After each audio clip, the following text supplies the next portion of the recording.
Out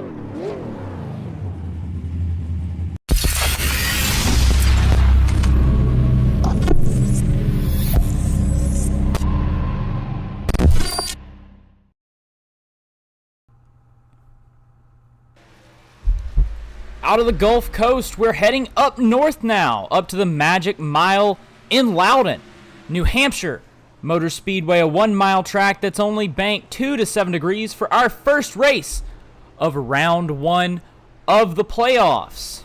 Can Nick Nickerson make his 4th win in the last 5 races, or can someone else get more than 1 win on the season? What do you think, Marshall?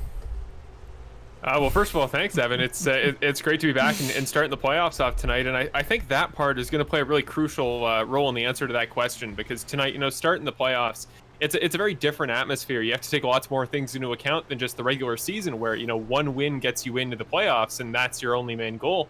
Whereas here in the playoffs, Evan, every race counts. I mean, it's not like the NASCAR playoff chase where 1 win gets you into the next round, you move on and you can stop worrying. Like, every round in this series is going to be important. So I think you're kind of going to have to balance out the will to want to win and take away the top prize and get away into the next round. In the situation in our series, where points in every round matter, and you really got to think about your standing in each particular race and say, okay, I do need these points in the playoffs, so how do I weigh that with my overall result? So I think that'll be the key part. But to your point, though, Evan, I mean, Nick in the regular season was absolutely dominant. The guy took away 4 wins where nobody else even had 2. It was a commanding performance, and he did it at a variety of different track types. So tonight we'll have to see how he does again. If you look there at the timing tower, I mean, Cody Welch is kind of the big name there. He's a 10th clear of anybody else on the board, so he's already got to win this season. I think he would be a favorite with that pure pace at a track like New Hampshire. Like, to find a 10th anywhere either means you got a really great draft in practice, or you're just really that quick. So we'll see what the case is. I like the chance. I think that as good as Nick's been and dominant in the series, we have so many guys that are good at ovals approximately New Hampshire's size. So I think we're going to get some variety sooner rather than later. I wouldn't be surprised if it's tonight. But Nick is really good at keeping those hands moving and keeping the car in tough situations with lots of wide sweeping corners, which is something you see a lot at the road courses. And that's what we have here tonight at New Hampshire. So I think it'll be a fun race. I think there's a good chance we could have a different winner. But, Nick, in his attempt to win the championship he came close to last year, he's not going to take any chances. Yeah, definitely not. Last year, if you watch, Nick just had a lot of tough breaks, and he was one of those guys that wanted to be battling for that championship, and he had some wins, but in the end, Ricky Hart Jr. just cut him out. But Nick's really up there, like you said, this season. But one of the main things that I wanted to kind of go ahead and talk about is that, so from here on out, you point your way in, and there aren't going to be any more resets. So from this race to the end of the championship, you're going to have to be on your game, because it may go down to, I believe it goes down to 8 drivers after this race. Yeah, so it's only the top 8 are going to advance. Sorry about that. Only the top 8 are going to advance out of here, but there aren't going to be any resets. So when it goes down to 8, the top 8 will continue, but the points are still going to stay exactly what they are right now. So with that saying, one of the really important things is going to be bonus points. So you get 1 bonus point if you're the fastest qualifier, if you're sitting on the pole, obviously. You get 1 bonus point fastest lap of the race, 1 bonus point if you lead a lap, 1 bonus point for the most laps led, and 5 bonus points per race if you have an incident-free race. So that's going to be the really important factor, is trying to get around here with no incidents, because that can give you 5 extra bonus points. So even if you finish down at the bottom half of the field, if you get that 5 bonus points for an incident-free race, then that's a really big that's a really big thing right there. Absolutely, and I think in a lot of ways that we might have a guy that, similar to the NASCAR Truck Series a few years ago, they had a championship winner who didn't win a race all season. And no, I don't suggest that could happen in our case. Evan, we might have a situation where we have a driver there at the very end who makes it through all the cutoffs, who at the end of the championship finds themselves in a top spot just by, as you mentioned, that bonus for no incident points and for keeping it safe, getting those poles. We've had a couple of guys in this series that have been great at racking off the poles and running top laps. Brett Guzek had quite a few this season where they can't translate it into quite as many wins. So if we have guys like those that can just rattle off some clean races, and we have guys that run at the front consistently and do avoid those incident points. So if we can get a situation like that, we might get a fairly quiet championship contender there at the end of the season, and maybe even a championship winner. Yeah, and here's where you can look at the current points right now. Of course, Nick Nickerson going to be out in front now. I believe this did change a little bit from the end of last race, after some of the final scores were tabulated and everything. So these are the official points as of going into this race. Nick Nickerson with 1,008 points, the couple extra bonus points for those wins. Everyone with one win at 1,002 points, and everyone without a win at 1,000 points. And so there you can see those guys, Alan Castle, Matt Crockett with only one top 10 on the season, and Alan Castle with no top 10s but able to squeeze his way in as one of the last guys to make it, just making every single race and getting those bonus points that you can get really helps you out. You don't even have to finish top 5, top 10. You don't have to win at all. He made it into the championship, 0 top 5s and 0 top 10s. Now, it's going to be hard to win that way, but hey, he has the chance, as do all of these top guys on the board. Well, exactly. I think tonight's a big night for those guys that may be towards the bottom of that point standings. See guys like Alan Castle, Jason Greenwell, who we talked to last week as being what we thought was the final cutoff driver. So guys like that, just because they may have not have had the flashiest season or as flashy as, the guys like Cody Welch, Nick Nickerson, Ricky Hart, etc. Just because you haven't had that season, if you have that P on your car or on the timing tower that indicates you're in the playoffs, maybe you haven't had the season so far other guys have, but you're on almost an even playing field in terms of points. So you really got to, I think for some of those guys tonight, you really got to make a statement, make an impact right off the bat, and make the other guys in the playoffs know that you're a guy who's going to be more than you were in the regular season. And that's why we have this format, is because, the belief that 10 races can't summarize an entire driver's season or entire driver's abilities.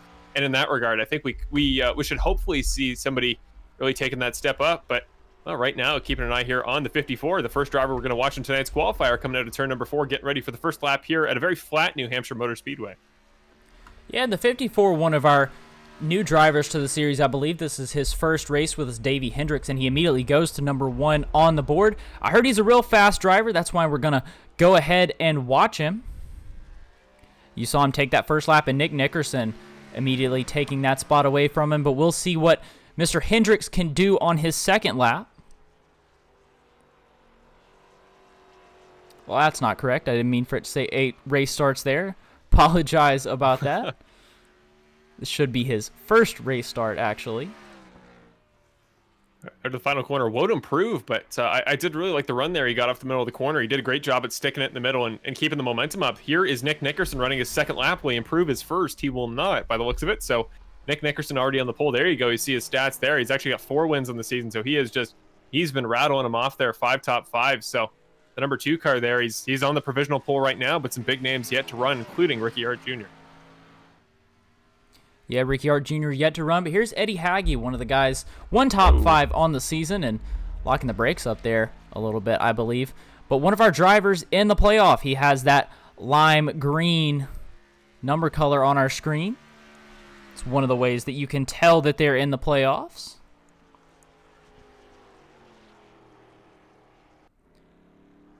Now here comes Brandon Jackson, another playoff driver with the Evanwall Media paint scheme.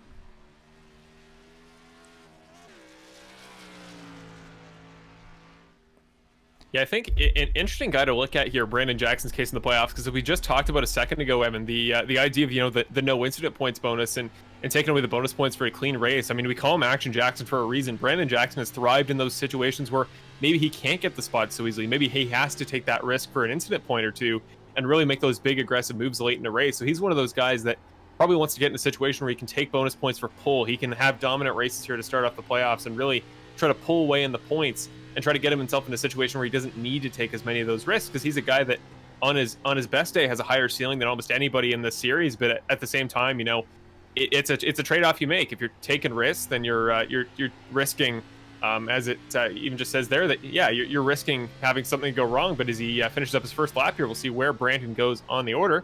He's going to go 11th provisionally. We haven't really seen guys improve on their second lap from their first, so might just be a sweet spot there with the tires in lap 1. But Brandon Jackson holding it right in the middle, as we saw both Nickerson and Hendricks do. Now on board with the 13 here of Christopher Ferrara, currently sitting 9th. Yeah, speaking of Evanwall Media made paint schemes, I made this one over the week as well, and Chris putting it in 9th right now. Not sure if that was his first or his second lap. But 9th on the board so far for the 13 car. And there Brandon Jackson, you see, pop up to 2nd position in the wall a little bit after his qualifying run, but before that, up to 2nd position.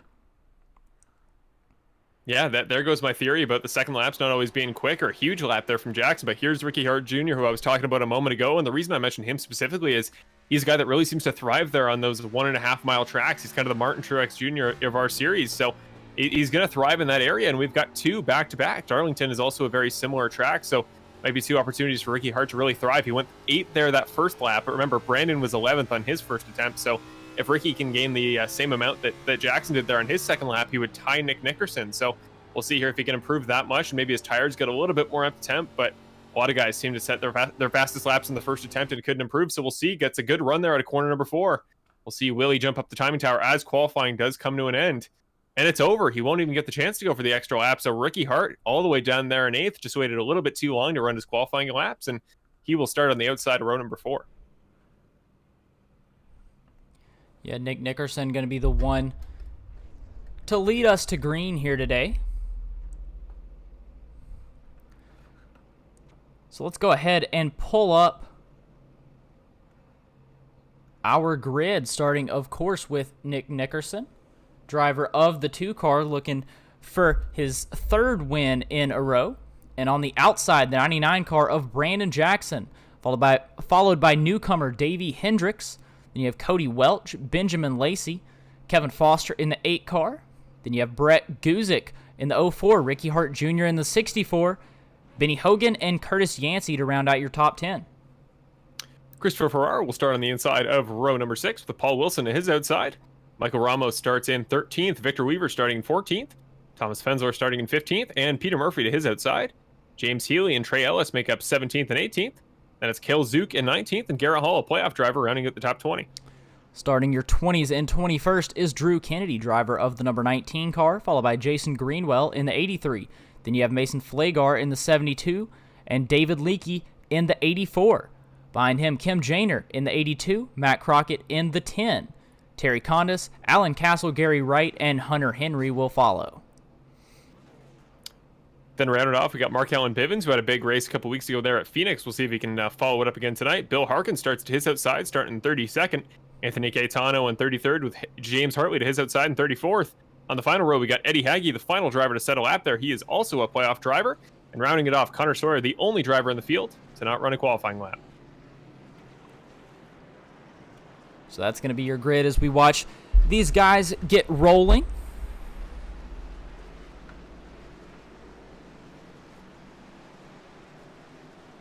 And as we do, I'll go ahead and throw it to you real quick, Marshall. Who do you think, before we get started, is going to be the winner of tonight's race if you had to make a prediction?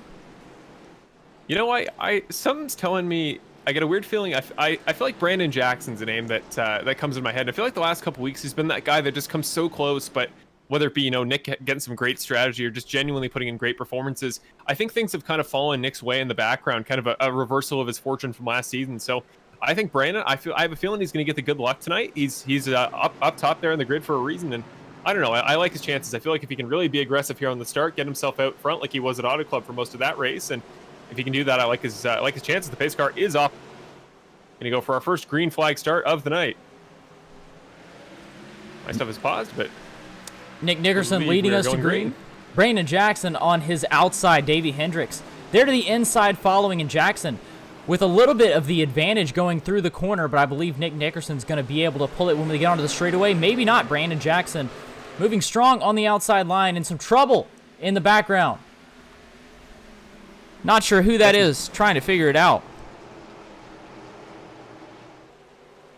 Keep an eye there further back on who went around, but yeah, significant collision. I'm surprised we don't have a yellow yet, but if it's a single car crash, I guess they don't feel it necessary. And well, there you go, Evan. I called it a second ago. Brandon Jackson, great first lap, already clears the 2 car, and Cody Welch, who had the fastest time in practice, he is trying to go with him. Yeah, Brandon Jackson with a good move there, and luckily for Nick Nickerson, he's able to jump in line right here between Jackson and Welch, but Welch is really on the bumper of Nickerson, and now Nickerson looking to make the pass for the lead down to the inside of Jackson. Yeah, some really aggressive racing here to start off the event. I never would have guessed for the start of the playoffs, but now Cody Welch to the inside of Brandon Jackson. Much more optimal line on entry, but through the corner, you really want to run that middle line, so Brandon Jackson might get the better run off the corner if his tires have the traction. But yeah, I think it's Davey Hendricks there sitting in the 4 spot. making his presence felt there. He's not dropping back, and Curtis Yancey right behind him is also having a great start to the race. But a deep send there from Cody Welch into turn number 3. You saw just how much he was able to keep it there on the gas, or at least wait to hold on to the brakes. So Nick Nickerson's starting to get up to speed. He's pulling away pretty good. Guess the tires are up to temp, but keep an eye there on Hendricks. Going to get a pretty good run here down the backstretch on the 99 to Jackson. And, well, if he's as quick as he was there in practice and qualifying, he might get the run through the corner to make something happen into 3. Yeah, Davey Hendricks, one of those guys that I'm going to be keeping an eye on all night. I don't know much about him. I just know that Bill said that he was a really fast driver, and you can tell right now, here he is. You see all those lime green playoff banners on every single car around him, but here he is just with the normal black banner, and here trying to make the pass on Brandon Jackson, sitting in 4th position right now. I feel like if he stays here next season, he'll definitely be one to keep an eye on.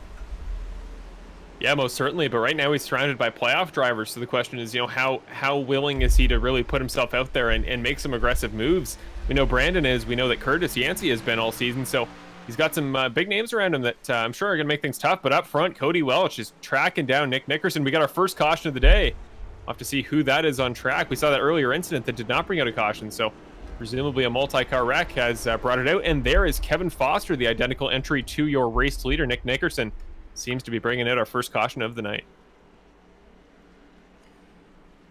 Let's go to an instant replay, see if we can see what happened to Mr. Foster. So following the 8 car, and a little bit of contact there, he may have gotten sent around. I'm not exactly sure who that is that he's racing with.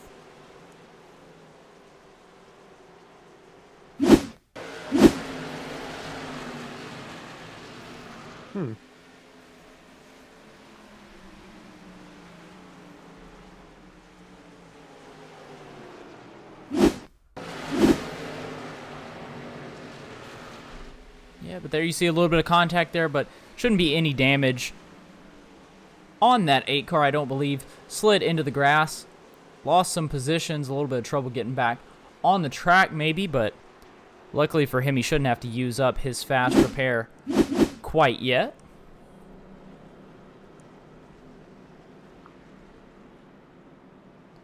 Nick Nickerson still going to be the driver out front, and a couple drivers deciding to head into the pits. Trey Ellis, one of them, as is Paul Wilson, Garrett Hall, Peter Murphy, Kevin Foster, obviously, Gary Wright, Mark Allen Bivens, and James Healy, all heading to the pits under this caution. And now is a good time to mention during our first caution of the day that we have Eastwood Detailing sponsoring this race again. Eastwood Detailing will be having a fire suit raffle as well as breast cancer awareness shirts coming up in October. So if you're interested in that raffle, then you can look up Chris Eastwood on Facebook and shoot him a message for your chance to win. So a big thank you to Eastwood Detailing and to Paul Wilson for sponsoring today's race. Well, I mean, I think the not big Paul thing we Wilson, get to talk about... Peter Murphy. I'm sorry, Peter Murphy, not Paul Wilson. Big thank you to Peter Murphy for sponsoring today's race. Getting my P names mixed up. Well, and hey, no worries. Thank you to Paul Wilson as well for coming out. We should just thank both of them while we bring it up. But yeah, I mean, if we talk about the track in specific tonight, Evan, I mean, the biggest thing that comes to mind whenever you think about New Hampshire, the same as it was earlier this season at Atlanta, is tire wear. I mean, this track with virtually no banking. It's less banking than Indianapolis and tracks like that are often perceived as being pretty flat. So you see there through the corners, it's all kind of up to the driver to keep that thing towards the inside line. You don't really have the track trying to push you that way. So it's one of those tracks where it feels like the track wants you to be sent into the outside wall if you're running at full speed. And really, as a result, you're really going to burn up those tires on, well, the longer runs, but really, frankly, the short runs. The tires are going to start to go on you quite quickly, which always at the end of the race makes that potential situation where guys on older tires could be absolutely beat and dominated by those guys that have the newer tires that can just, in terms of single lap pace, can take about a second off of them. So it's going to be a really big storyline tonight. I think that'll be interesting to see what guys do up front, because as we've seen the last couple weeks, tire wear can play a big part in how the ends of these races go. So as the lights in the pace car come off, guys are going to be finished their pit service for this session, and none of the leaders seem to come in for service. So with that being said, I mean, we're going to have to wait for later, but the question is, maybe one of these guys that isn't as confident in their pace might take the risk there on pit strategy to try to make up for it, or maybe we'll see Davey Hendricks, a new driver to the series. Maybe he'll offer a new perspective or something like that. There's there's all sorts of question marks, but whatever's going to happen tonight is not going to be easy on tires, and in turn, not going to be easy on the drivers. Yeah, definitely not, as we're heading down the back stretch right now. Nick Nickerson choosing the outside lane to lead us to green from. Cody Welch going to be on the inside. Brandon Jackson starting there in P3 with Hendricks to his outside.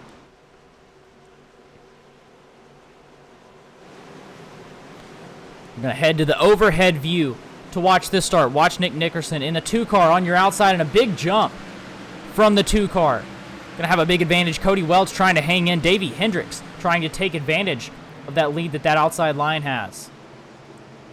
Yeah, it was a huge jump there from Nickerson, but also an even bigger checkup. A guy in the back is going around. We say, I think it's Jason Greenwell off the circuit. He's out of the way of the other cars. He hasn't spun yet. He manages to keep it on track, so no caution as of right now. But yeah, we saw him towards the bottom. Didn't look like it was influenced by any other car. Just kind of got around. But yeah, Nick Nickerson kind of checked the field up there a little bit. Everybody was not quite sure when to go, so I was surprised we didn't have a wreck there. But it did benefit a few guys, including Davey Hendricks, who's now well clear of Brandon Jackson. But Jackson's got both Lacey and Curtis Yancey right behind him. The 51 car having some internet issues, so keep an eye on how guys around him interact with them. But yeah, great battle there for position. Keep an eye there as well. Ricky Hart already got one spot there since the start in that very short first stint. So, further back in the field, exactly what we saw a little bit earlier. A guy on the exit of 2. We've seen another car go around. That's Christopher Ferrara this time. He started off pretty well in the field. I think he qualified about 12th. So a drastic send down the field for the 13. But again, the second straight individual incident with no caution. Yeah, luckily some of these incidents, these guys are all by themselves and they can get it taken care of again. But here we're looking back up front, specifically at Benjamin Lacey, Curtis Yancey, Ricky Hart Jr., all these guys battling right behind Brandon Jackson, sitting in 4th position. They've kind of straightened up now, but as I say that, we have a pass for the lead. Cody Welch going to make the pass, and he'll battle his way in front of Nick Nickerson in the 2-car. New leader, 85, Cody Welch. And the second caution of the night, almost immediately after the pass. A great timing there from the 85. But yeah, incredible grip there from Welch to keep it there on the inside. Also something we noticed there in the background, that Ricky Hart caught a huge piece there at the outside wall. He had a pretty significant collision off of there in turn number 2. I don't think he's the cause of the caution, but he did drop back a spot as a result. So he's one guy to see if he needs a quick repair or something to remedy that. But who is this that's gone around? That's the 82 of... Man, it's been a while. I think just go check so I know for sure. Kim Janer is the driver of the 82 car. So let's see what happened to him. Coming off of turn 2, Cale Zook in front. He kind of got it into the outside wall in the exact same spot as Hart, and yeah, just checked up. Really nowhere for the 82 to go. Couldn't react in time, and as a result, was able to get it around pretty quick. But driving backwards would have set off the iRacing caution algorithm, and now we have our second caution of the day. Also some trouble for James R. Hartley showing on my timing screen. Let's see if you see that. Hartley in the 98 car right here.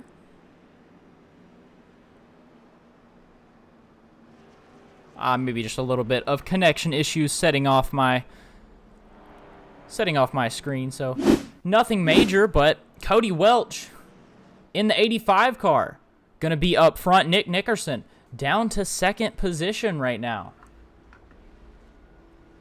Yeah, and it's interesting because one thing that we've seen a lot with Nick over the course of the season is he's really good at the beginning. He can really get those runs. We've seen a couple times, Evan, where at the beginning of a stint, he'll break away by about 2 or 3 seconds and have lots of clean room up front. But as a result, he has to burn his tires up more there at the beginning of the stint, and guys are able to catch him a little bit further into the run once he backs off. Wondering, based on, Cody Welch just having the sheer pace to make it by, despite Nick being fastest in qualifying, just wondering, maybe there's some sort of strategy there. Maybe Nick has been learning over the course of the season and wants to play it a little bit longer in the long run. The trade-off, of course, being better tires later in the race, but at the same time, you have more traffic up front there. But hey, I mean, it's a long track here at New Hampshire, and well, Cody Welch is going to have some smooth sailing up front. It's going to have some clean air. So on this next restart, he's been great at restarts all season. So we'll see if from the lead he can keep that up. And well, if he can, he's got plenty of time before lap traffic comes into the equation. So if he can go a few laps and keep up that pace he just had and the grip we saw in that pass on Nickerson, but also have no cautions and no traffic for a little while, well, Cody Welch could have quite the start to the playoffs for himself.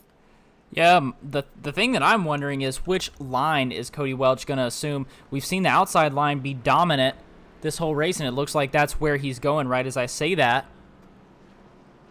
But who knows, that inside line, I don't believe Welch has been up there on that outside line, so who knows whether maybe he thinks that inside line is going to be the way to go, but I guess not. I believe Welch is up there saying that he's going to take that outside line right as I say that.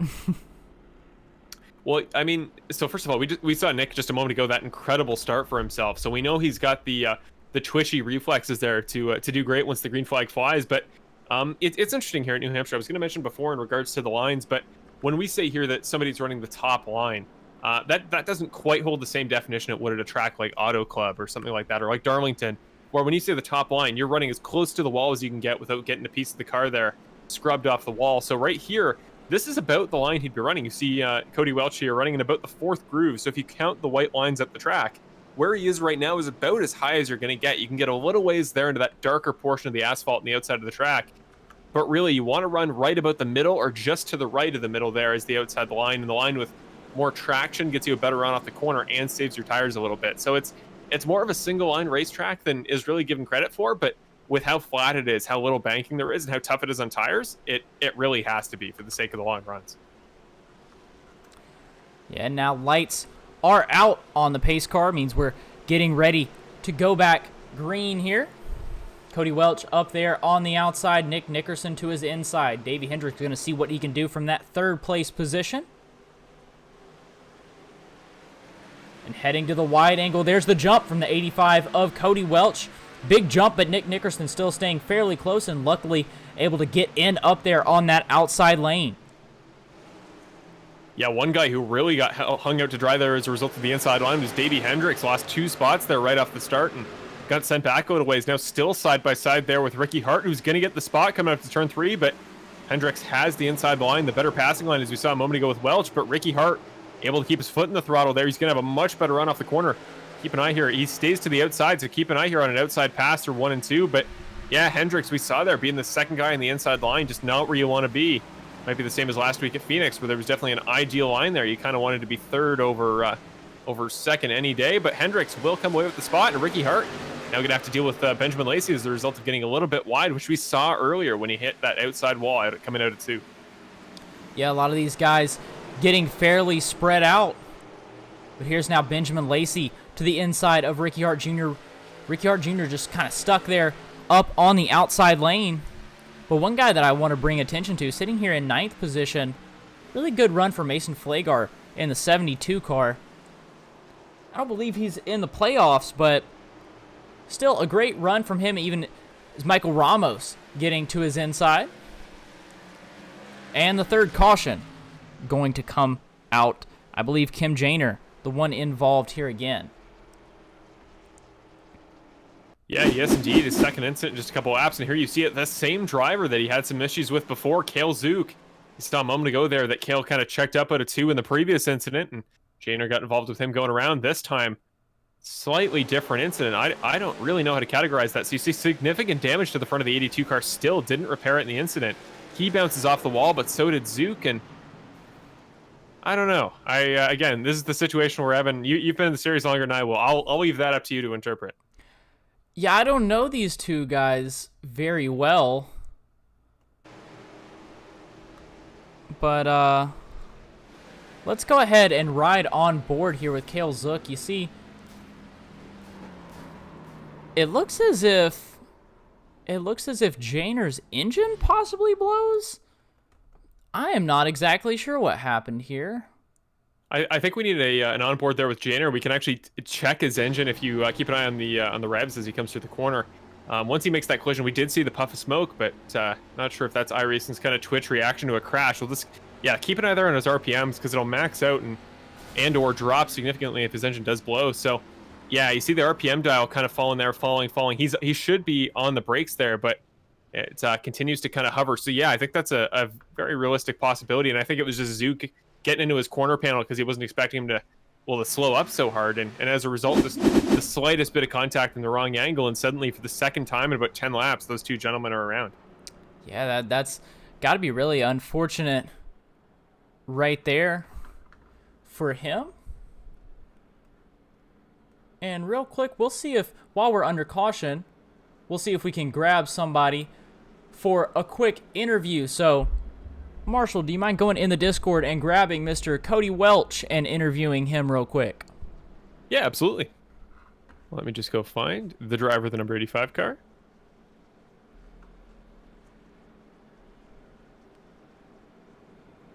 He does not appear to be in the Discord right now, so I guess Cody Welch is kind of off the grid for tonight. So no current race leader in the chat currently.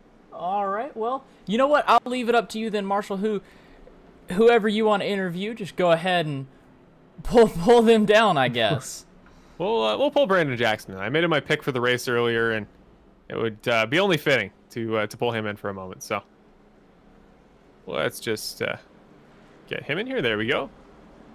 Hey, Brandon, it's Marshall up here in the broadcast booth. You got me? It is going very well, and well, you've it's been a pretty eventful start to the race for all you guys up front. We've been seeing some good battles so far, and I know the two guys in front of you have been back and forth. But I mean, Brandon, it's the first race here in the playoffs tonight. We come to New Hampshire. It's a track that's going to be tough on tire wears. Are those the kind of races that really suit you? And do you think this is a good first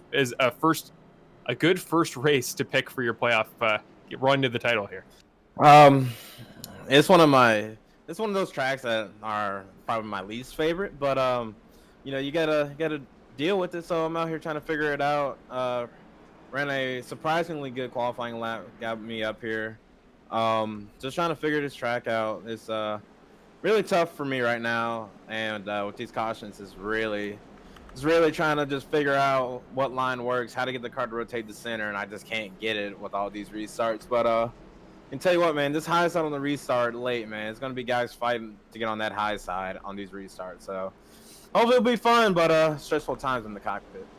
Yeah, I can imagine, and it's just kind of the playoff atmosphere. So best of luck. I'll let you go because you're about to go green. But yeah, I mean, Nick and you have had some great battles all season, and he's really been taking away those wins. So this is your opportunity to, you know, become the second guy to get multiple wins. And well, what better driver to beat than the guy who's been dominant all year, Mr. Nick Nickerson. So best of luck, Brandon, and we'll see if we talk to you post race.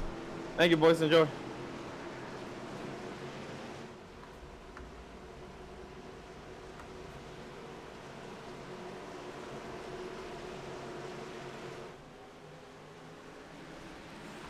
That was the driver of the 99 car, Brandon Jackson. Is here we go back green. 85 of Cody Welch, leading us to green with a big jump on the 2 car of Nick Nickerson. Curtis Yancey looking to follow in 3rd position, and Brandon Jackson directly behind them, the guy we just talked to. Big move from Brett Guzik back there on the inside. Ricky Hart Jr. looking to follow. Let's take an eye on those guys. 2 wide here. Driver of the 7 car, Benjamin Lacey, up to the outside of the 64 of Ricky Hart Jr. Yeah, those two gents have been battling great for the last little while, but I mean, Ricky Hart is going with that ultra wide style there through the corners where you see guys like Brett Guzik sitting down there on the inside line looking for the move, and Ricky Hart kind of locked in there. He's got the 04 car on his inside, so nowhere to go underneath on the 7 car. Benjamin Lacey now side by side with Guzik down the backstretch. Guzik got a much better run off the corner despite being on the inside. He would have used up more tires, but it works in the short term. There he goes past him in turn 3, but Ricky again can have a much better run off the corner if he's able to keep that speed up, keep his foot in the gas. And no, great run there through the corner by the 04 Brett Guzik. He is on a mission, and well, both him and Lacey got hurt just a second ago, but again, right to the inside for the 04 car. You see there, Evan, that ultra aggressive send to the inside, and I would have thought in a tire conservation race, you'd want the car up there in the middle to the high point of the track, especially this early into a run.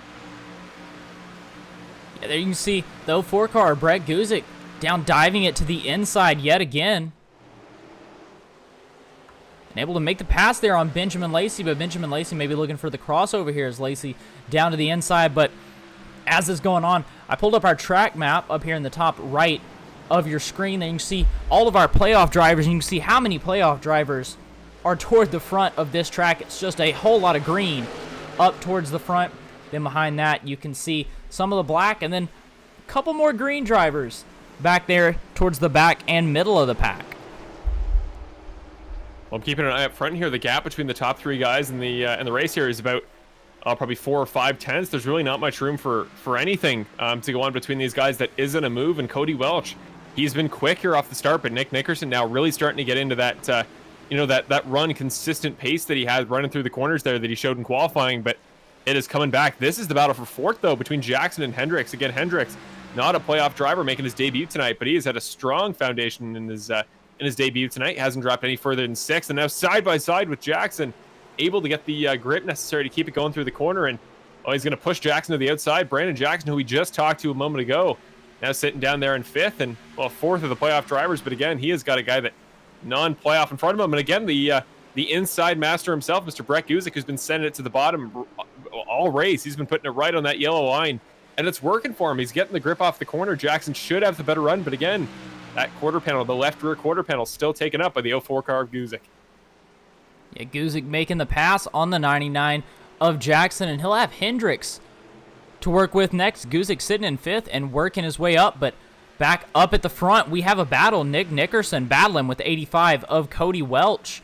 Welch taking the position through this corner, but Nickerson battles back.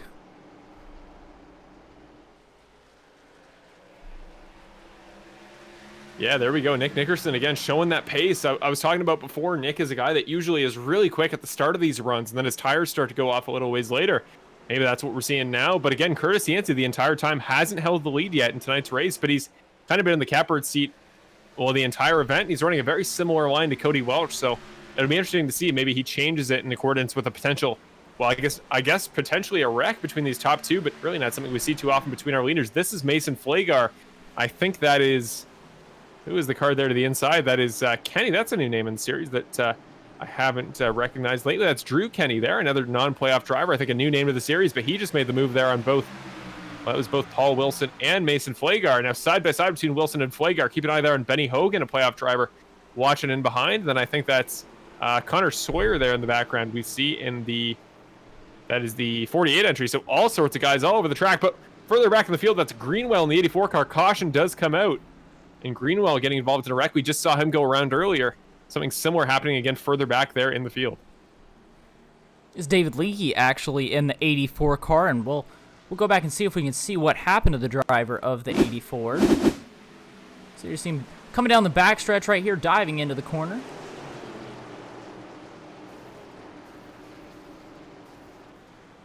Trouble for a couple of drivers. Not sure who exactly David Leakey got down into. Let's see if we can scroll it back one more time. So the 84, not exactly sure who that is that he got into, but then he came up the track and got into the 94 of Hunter Henry, I believe. So trouble there with him, but ought to be able to come in and use his fast repair. You see him coming onto pit road right now. Just a little bit of confusion there because his car is so darn similar to Greenwell's, and maybe it's just the name, but the green connection there makes sense. But very interesting as we see the guys heading into the pits, but not all of our top three. Curtis Yancey stays out, so does Davey Hendricks, and Ricky Hart will become your top three if they don't choose to pit next time by, and I don't imagine that they would. But here is Nickerson and Cody Welch. We don't see a lot of pit road races in our series. Usually they are mostly in the under caution periods, and as a result, they aren't always quite as close, but much better run there in the box, it looked like, for Nickerson. Cody Welch, though, not too bad in his own right. Yeah, Nickerson well clear of Cody Welch. Got to wonder if maybe he took less tires or it was just one of those signature really quick pit stops. But again, Welch still not out of the pits. Gets beat by guys like Lacey. I saw a couple other names there, just barely beats. I think that was Peter Murphy there in the 38 car sponsoring tonight's race. But yeah, Nick Nickerson, we've seen it all season, Evan. Great at those pit stops, and I don't know. I'll leave it up to you to theorize, but maybe it's him getting into the box. Maybe it just gets in the power quicker, but he's got some factor that makes him really quick there when he gets in and out of the box. Yeah, he's definitely a quick driver on the pit stops, that's for sure. The guy that I'm going to be looking at, though, Curtis Yancey and Davey Hendricks. So right now, Curtis Yancey, Davey Hendricks, Ricky Hart Jr., and Connor Sawyer, your top four drivers, and all drivers did not pit this time. So they haven't pitted yet at all. See, Kevin Foster, Trey Ellis, they also did not pit this time, but Kevin Foster and Trey Ellis both pitted on lap 6. The top four have not pitted at all, so these guys are on the oldest tires on the track. We go down a little bit. 12th position, Alan Castle, driver of the 93. He also has not pitted all race. But so all these guys are going to be on extremely old tires. It's going to be interesting to watch these top four on older tires. 5th and 6th, they're on fairly old tires. But then 7th position are going to be the newest tires. The first guy to pit this time Nick Nickerson, starting out in 10th. As Foster in 5th, Trey Ellis in 6th. These guys pitted on lap 7. Terry Condis, Cale Zook pitted on lap 20. Well, that's where it gets really interesting in terms of strategy, because if you're Curtis Yancey and you don't take tires, you know you're going to have older tires than most of the field. But I think I would put aside the guys that pitted on lap 7. They're going to be a little bit newer on tires, but really it's the guys that just pitted you want to worry about. But yeah, if you have that big of a buffer of other cars that haven't pitted in a while and are going to have similar grip issues, well, Nick Nickerson, if you're Curtis Yancey, is 9 spots back. You have some time before he really becomes a factor to come chase you down. And I mean, if you can wait, really push those stops there to take new tires longer and longer later in the race, the more sets you have later. And if we get a lot of cautions where guys have to pit refuel anyway, well, you might have that one extra set of new tires the other guys don't have. And at the end of the race, as we've seen a couple times lately in this series, that could be crucial to take home the win, or even just a top 3 spot if it's our race like at Auto Club.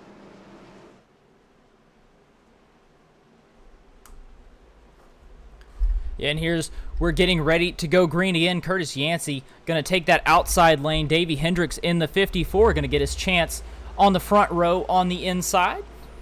And the 48 of Connor Sawyer, they're sitting in 4th position. Ricky Hart Jr. in 3rd. So as we get going, a big jump there for Curtis Yancey. Yeah, I was about to say massive jump there from the 51 car. Really got there on the gas as soon as we went. And Connor Sawyer out of nowhere. Look at him on the top line there on the outside. He started in the very ideal 4th spot, meaning he got the outside line. And while he is side by side with Davey Hendricks, Connor Sawyer, not a playoff driver, a guy that really haven't talked about too much in this part of the field, this high up in the order. But the 48 car already passed defending champion Ricky Hart. And now side by side with Davey Hendricks, who's shown tons of pace tonight. Not going to get the spot for now, but he's got it now defend from Ricky Hart, who got a much better run off the corner. I think the 48 had to really lift at those older tires, and now Ricky Hart seems to be a master of conserving tires later in a run. He is going to use those tires to good effect, sends it underneath, and Sawyer, you can see they're having to lift there to keep the car off the outside wall. Yeah, that 48, he may have used up his tires a little bit earlier. When you think about it back there in the pack, you're going to be using tires a lot more than up front, as we have another yellow flag. That's going to be our 5th yellow flag. Benny Hogan and Jason Greenwell both involved. Following the 88 of Hogan here. A little bit of contact there. I believe that was the 27 of Ramos. Yeah, that was interesting. The guys kind of got forced into a sudden 4 wide, you see there by the end of the corner. Yeah, like right there, they are all effectively sharing the same lateral piece of track. So kind of came out of nowhere. Benny Hogan, unfortunately, was the guy on the top of the wall, meaning whatever happened, he was getting sent upwards. And yeah, just a really weird situation. Kind of something you only see here at an unbanked track like New Hampshire, with all those guys getting caught there right in the exact same piece of real estate. And there, I think, was, if I know my green and black identical cards correctly, I believe that was Mr. David Leakey, who, yeah, the 84 car of David Leakey, but it's not. I guess it was Jason Greenwell, who I thought was involved last time, took away damage from that incident. And yeah, significant damage to the front engine of the 83 car as a result in the aftermath. Yeah, significant damage for those drivers. You see everybody coming down pit road. Kevin Foster going to stay out. He pitted on lap 6. So since he is going to stay out,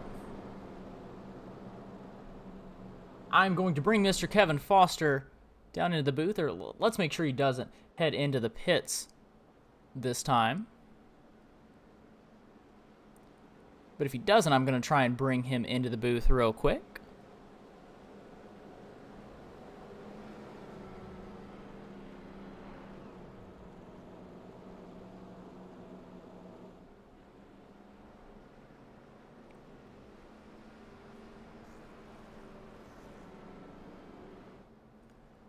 Kevin Foster, this is Evan Wall up in the broadcast booth. You got a copy? 10-4. You're sitting out front right now. You got older tires, but you're definitely in the position to be. What's your mindset looking forward the rest of this race, especially being out front right now? Get a good restart, and hopefully me and Nick can drive away. Put these Ford EcoBoost Mustangs in victory lane tonight. That's the plan, but hopefully get a quick caution here probably around about 55 to 60. Come in. I've not put tires on yet. Come in, put some tires on, and then we'll be good to go to the end. Hopefully get a rate race caution, have a set remaining in the pits, and bring it home P1 tonight. That sounds like a plan right there. Hopefully for you, it pays out. It pays off for you. You're definitely in the position to do it right now, you and Nick with the matching paint schemes. But, of course, I don't want to take too much of your time, so I'm going to go ahead and let you go. Good luck with the rest of your race. Hopefully that plan works out. That's right. AZ Motorsports runner 1-2 right now, so hopefully we end here 1-2. Sounds good. Appreciate it, guys. Yes, sir. Good luck. Oh, before I pull you back, which Discord channel were you in? I'm sorry. The general. All right, sounds good.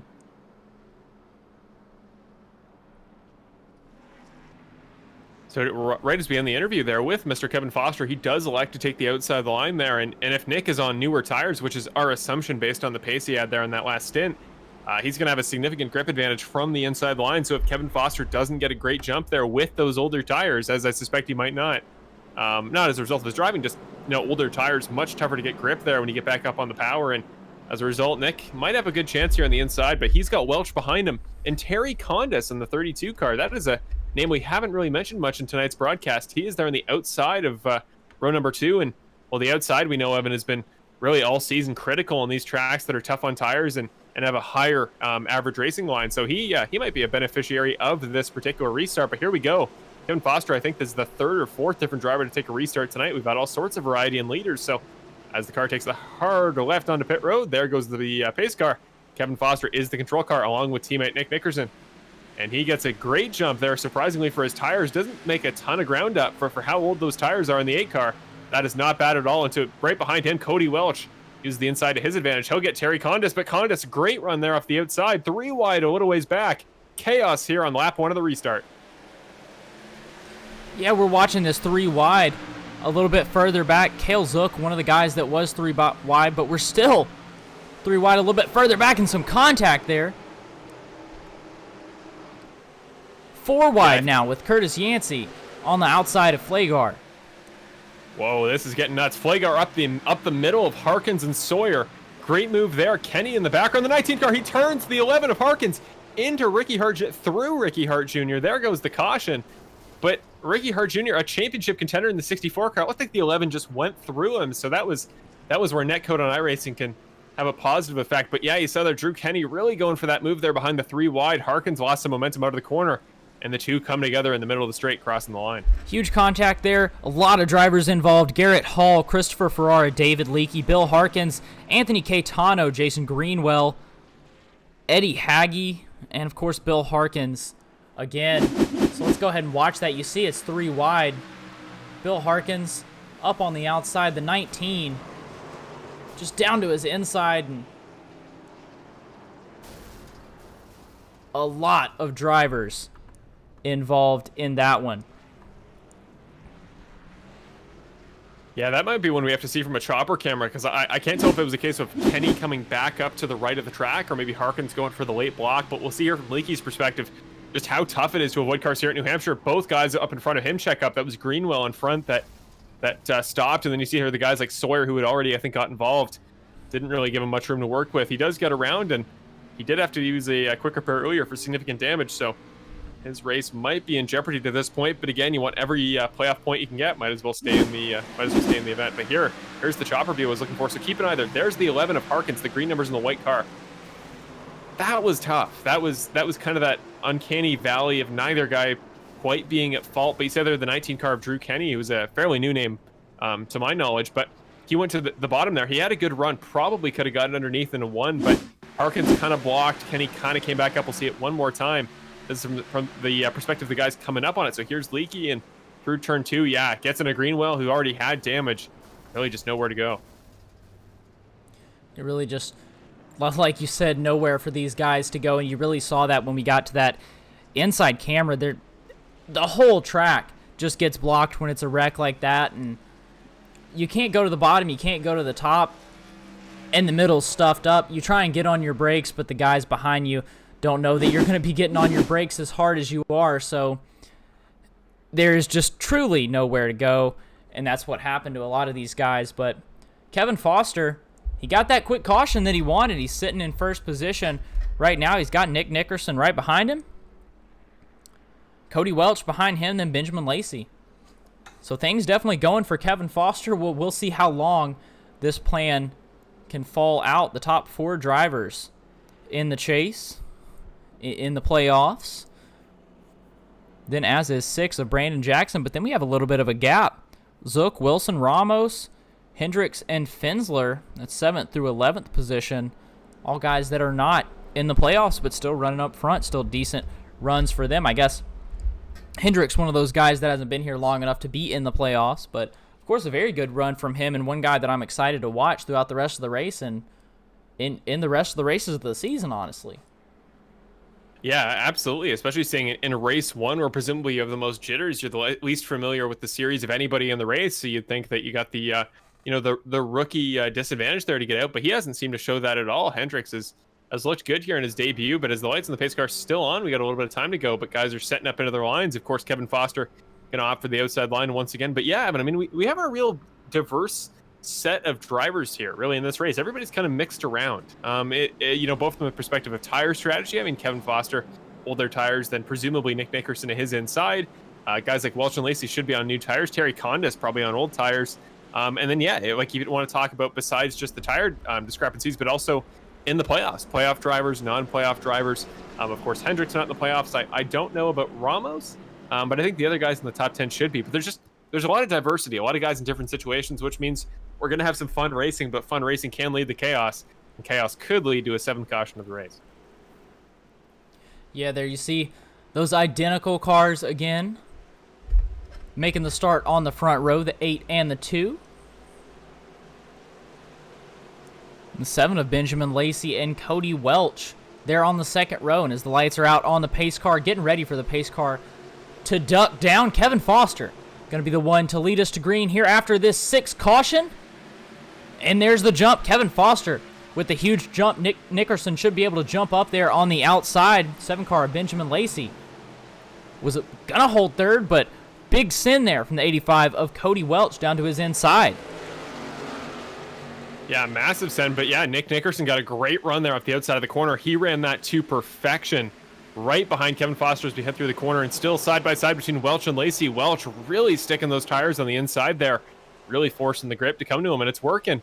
As you see here out of corner number 4, still partially side by side between Hendricks and Wilson as well. Hendricks the better of that battle for now, but chaos in behind. You see Victor Weaver leading just all manner of cars. 3 wide again into the corner. Somebody walked up. 2 guys up top got into each other. We're seeing smoke up front. No wreck as of yet, but man, chaos here tonight at New Hampshire. Yeah, guys all over the track and seemingly making it work most of the time. Almost surprisingly, this really isn't a track where you want to go 3 wide on lap 50 of 115, but they're able to hold it. It's definitely something that's doable. Just probably not the smartest of decisions. But there you see Mason Flagar to the inside, now coming up on Connor Sawyer. Yeah, side-by-side battle here. I think that's Victor Weaver next to, oh man, I'm just trying to rattle off names. I think that might be possibly Ramos. Keeping an eye there on the numbers, but might be Fensler. Actually, it is Thomas Fensler. So Fensler and Weaver battling for effectively 12th position, but Sawyer getting involved as well. Side by side between the 48 and the 23. A little ways back, they've actually managed to clear pretty consistently Ellis and Flagar. But a guy in this battle, whoa, Sawyer walks up hard. Almost gets Fensler, taps the wall a tiny bit. That's going to give Victor Weaver and Trey Ellis a chance. Huge run by both guys. We're 3 wide off the exit of 2. Weaver's stuck in the middle. Ellis has the more ideal inside line, but keep an eye here on Ricky Hart, who gets checked up by Victor Weaver, almost gets into the back, might have made contact. Up front, we're only 15 thousandths or hundredths of a second apart, so the battle up front is just as good as this battle back here. But Benjamin Lacey has got involved in that battle up front, and so has Cody Welch. Yeah, really battling all over this track. Kevin Foster may be out front, but there you see Lacey on the outside of Nick Nickerson, and Cody Welch looking to make something happen right behind them. And you go back just a little bit further, right behind Brandon Jackson, there's Curtis Yancey looking to the inside of the 99 car, and he's going to have the inside right there, the 51, looking to make the pass for 5th position. Yeah, we're too wide for 2 rows down the front stretch. Welch gets the move done on Nickerson. So does Lacey. So Nick Nickerson, who went for the inside line there in a couple corners, he's losing the traction. You saw Yancey gets into the back of him. He had so much of a run there off the start. So Nickerson, what is happening? He's falling back. Jackson's going to have to run there on the outside line as well. Who's that? That's Paul Wilson, and behind him, and Hendricks, who we know has been quick. For second, Welch making the move there on Lacey. There is just action all over the racetrack, side by side. Welch really pushing Lacey up to the high line. But the 85 car should be able to clear down the straight.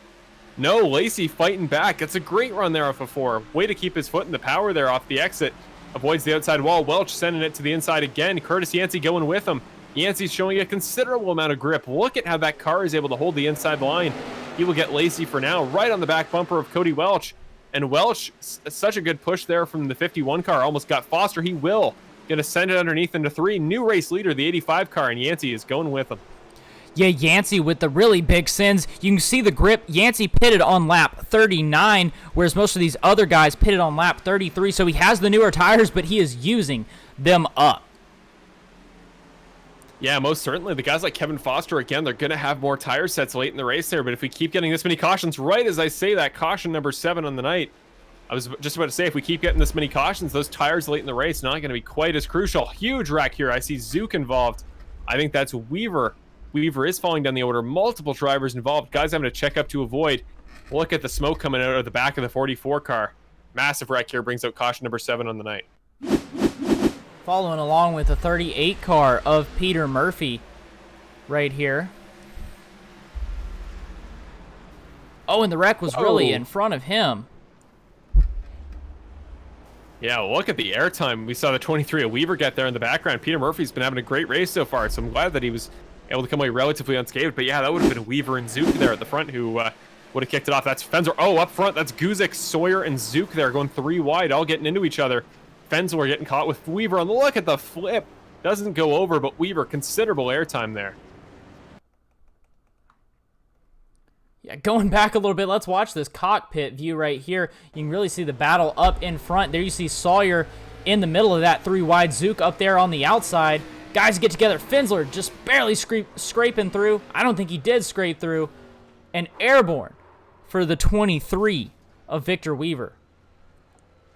Yeah, that looked to me, at least from the front of what I could see of the 3 wide. I think Zook kind of bounced there off the outside wall, or at least maybe overcorrected there to avoid the outside coming off of turn number 4. And as a result, just enough contact with Sawyer that he got sent up into Guzik, and that started the chain reaction. Here is Kill Zook there in the 44 car, the orange and black. As he comes out of the corner, Sawyer really pushes him up there up the racetrack, so maybe higher up in the line than he thought. Really had to crack, puts him into Sawyer. And a significant bump from the both of them, and Weaver and Fensler really just nowhere to go. And you see the 23 car, kind of similar to the Ryan Newman wreck from the Daytona 500 last year. Just once those cars really start to pick up the same mechanisms they have to prevent them from flipping, can sometimes make it even worse. Huge accident right there. Going back live, though, Cody Welch going to be your driver out front, followed by Curtis Yancey and Paul Wilson. Welch pitted on lap 33, Yancey on 39. Wilson and Ramos behind them, also on 33. Well, I think this is going to be a very competitive restart there, Evan. You saw how quick Welch and Yancey were. Both guys just dicing through the field, and right as the caution came out, they got there to the front. But I think Yancey just had a little bit more front tire grip. Again, I don't think it's the perfect plan to burn them up the straw in the run, but if you want those bonus points, you know, leading laps, most laps and stuff like that, as we talked about pre-race there, have been very crucial. Maybe Yancey's got the right plan to go, but I'll throw it to you. From your perspective, if you're fighting for a championship and fighting for the win, are you trying to save late in the race at this point, you know, try to save tires? Or are you taking into account how many cautions we've had and saying, okay, maybe it's best to be up front, maybe I can save my tires and my fuel and go for a run there at the end from the front of the pack? The way that I'm looking at it is that I really want to be up front right here. As much trouble as we've seen in the back of the pack, like you saw the 04 of Brett Guzik, he was going around that wreck on the inside, and all of a sudden there he was caught up and involved in it. And that's just so easy to happen, especially at such a small track like this. When something starts happening, there's really nowhere to go. There's not much grass down to the inside that you can kind of escape to, you know. So I really think it's important to be up front here. But I guess some guys don't see it as important. A lot of these guys working on new tires. And, you know, some of these guys that are a little bit further back, like we look at Kevin Foster right here in 13th. He's got new tires right now. He's only in 13th. That's not the worst place to be. He's kind of in the front of the back, you could say. So being in 13th position on new tires, I feel like you could work your way up from that pretty easily. But when you're some of these other guys back past 15th and into 20th, I know I really wouldn't want to be there. If I was back there, I definitely want to try and get out of there as quick as I could. Yeah, fair enough, absolutely. And I think that it's been made very clear tonight that maybe not as easy to pass here at New Hampshire as it has been in the last couple of weeks at a track like Phoenix there on new tires. So maybe the advantage of trying to go from the back just isn't as prevalent as it has been in the past. But the pace car is off on a pit road. Two very fast drivers in that very last stint are going to lead us to green. Welch from the outside gets a great jump. Yancey will hold the inside, but keep an eye there on Michael Ramos sitting there in third, a new face to this front pack. Side by side with Paul Wilson as we head down into one. Paul Wilson to the inside, like you said, and Michael Ramos battling to that outside, but behind them, a huge pack right here in 3 wide. Brett Guzik, one of the ones that we just saw involved in that accident, barely scraping by. Hunter Henry through there, Kevin Foster, Brandon Jackson. A lot of guys racing back here. There you see Nick Nickerson to the far inside. Brandon Jackson up there on the outside, 3 wide, and about to make it 4 wide, it looks like. Guys having a lot of trouble there from that outside line. If they get too close, they really keep it, back to the inside. They really have to flick the car off the exit to keep it on track, which can mess up the guys to their inside. But yeah, identical entries of Foster, Nickerson, and Jackson actually both slicing through the field there from the inside. So if you have those new tires and you're one of the leaders, now is the time to use them. Just get out of the way of some of these guys that have had more trouble here. Keeping it clean up front, Paul Wilson up front here in the pack. He's dropped back significantly from the leaders, and he is having trouble there with grip. Off the exit, keeps it off the wall, but you saw there mid-corner, Evan, just how much trouble that car was having getting traction. Yeah, I think he might have had a little bit of help from that 13 of Christopher Ferrara. He definitely is loose, but I don't think that was all the car. I think he had a little bit of a bump, but luckily enough, able to save it in a good ways up front before you find our 2 leaders, Cody Welch and Curtis Yancey, driving away. Cody Welch, I feel like it's important to note, pitted on lap 33, whereas Curtis Yancey pitted on lap 39, so a little bit of a difference in tires there, at least lap-wise. Well, that just makes Cody Welch in this race look unbeatable. I mean, I talked about earlier, 6 laps, not a huge difference, but by this point in the run, that is significant. Welch looking comfortable up there, holding on to the lead, but we'll see how that progresses. Maybe Yancey's tire advantage will come on a little bit stronger there in the next couple laps. Ricky Hart, though, up to 4th. He's had a great comeback in tonight's race. He has gone from the midfield all the way up. Foster gets into Wilson. He'll punt the 89 pretty far off the outside line. They'll lose a couple spots. Foster now up to 6th. Jackson under the apron, under the yellow line. Don't think he passed under it, but he is still up there in 8th. Guzik has not let anybody by really on this stint. He has been locked down there on defense. And up front, Ferrara almost getting into Ramos. Battles all throughout this portion of the track. 3 wide on the exit to 2. Ferrara gets tapped there by Ramos, which will give Foster the spot. But Jackson gets into Guzik here. That'll bring out a caution as they slide into the infield. Huge, what's the word I'm looking for? Implications. That's it. Yeah, the result of the wreck. No caution that I can see currently. There it goes. So caution number 8 tonight. We'll have to see what happened there. But, I mean, Evan, 2 huge names here in the championship. Both playoff drivers, Jackson and Guzik. That's going to have a quite significant effect on both tonight's race and the championship as a whole. Yeah, that is definitely not going to be good. I don't think we really need to go to the replay. We saw what happened there. Guzik and Jackson getting together, but also some trouble for Thomas Finsler. So let's go ahead and see if we can see what happened to the 17 car of Finsler.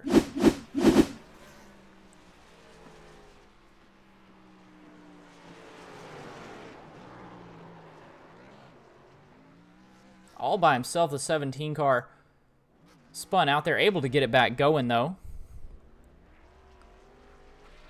This all going on right before that yellow flag, as you can see. But right now, Brandon Jackson sitting in 24th position. And Brett Guzik sitting in 23rd. Both of those drivers heading in the pits right now. Cody Welch, though, the driver out front. Him and Curtis Yancey. the two drivers that are out front.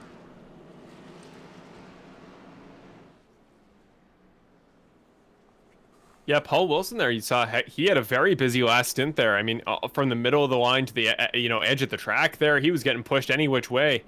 We saw that earlier. We summarized that he had that tap there from Christopher Ferrara. At least that's what we assumed.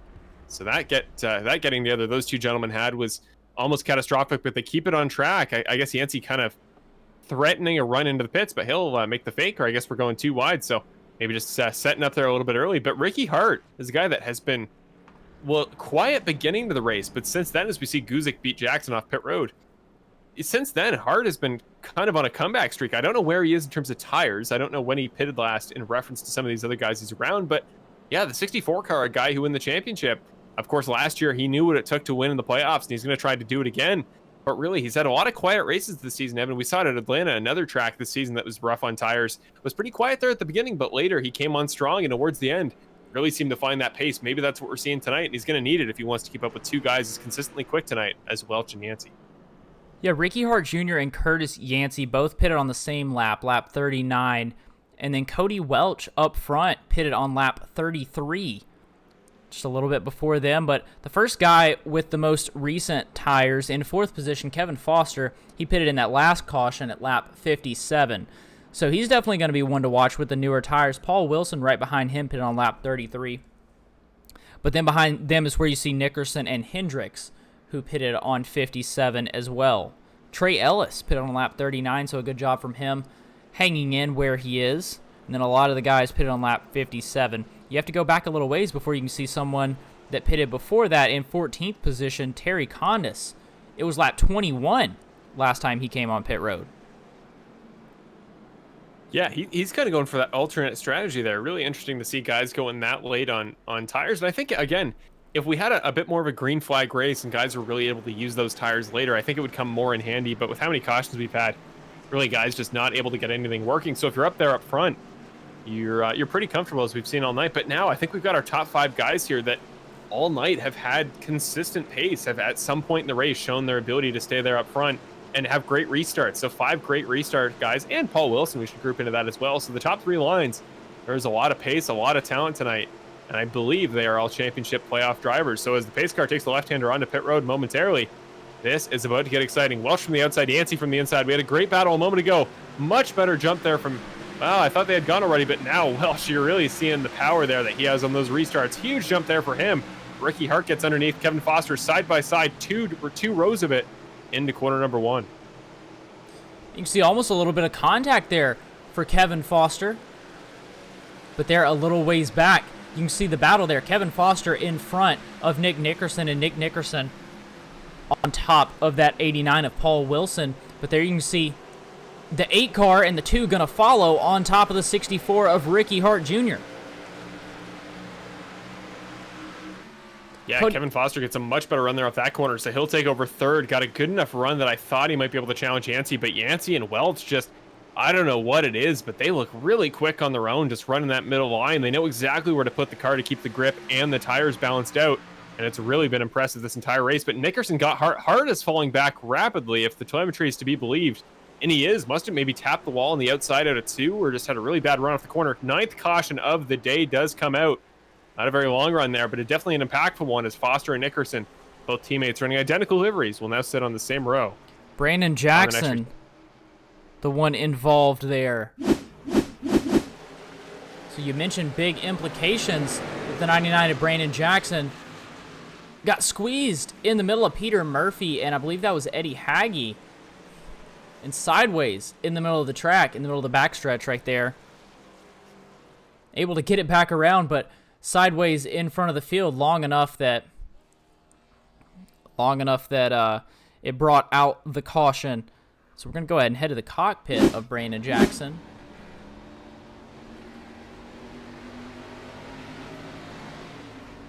Yeah, I mean, from his perspective, he didn't really see it coming. I mean, he saw the 2 guys who was inside and the outside, but until you have had that contact made with another driver, you really don't know that things are going wrong. And again, was able to avoid other cars for the most part. So he in a decent condition going into the next restart. But again, Brandon Jackson just not having the night that I'd imagine he would have liked to start off the playoffs. Yeah, not having a good night. And did you hear a stall? I believe that 99 car may have stalled during that spin, which I always like to say one of my main goals is to catch this 99 car and Brandon Jackson, the driver, when he stalls it. And I believe that I may have just done that. You may have. There you go. Something that started out last season and just something that I love to do. And when I made this paint scheme for the driver of the 99, I made something special. I don't know if you can see it, that little bumper sticker there on the bottom left. He didn't even realize it till I pointed it out to him, but it says, learning to drive stick, might stall, please be cautious. So just a little bit of fun there with the 99 car of Brandon Jackson, but I'm sure he's not having too much fun. The driver that we talked to earlier sitting down in 21st position. Yeah, I mean, I don't blame him for making the mistakes. First of all, I can't drive stick, so I can't really make too much fun of him. But yeah, I mean, he's had quite the mentally occupying night, let's say. He's had so much going on there. There's Terry Condis, who is on quite the aggressive tire strategy. May have just pitted that last time by, but yeah, Brandon's had a lot to think about tonight. And things just, not necessarily his fault, but really he's just been involved in a lot of wrong place, wrong time situations, and as a result finds himself there towards the back of the field and potentially stalling the car. Up front, though, driver of the 85, Cody Welch. He won at Lucas Oil, and he has 3 top 5s on the season. But there you can see the driver of the 85 as he's on the back stretch right there, the little in-car screen. You see the yellow flashing because the caution is out. But there's that driver as he is on the outside line, getting ready to take the field to green here, be on the outside of Curtis Yancey. He's going to have Nick Nickerson right behind him and Kevin Foster behind him and to the inside.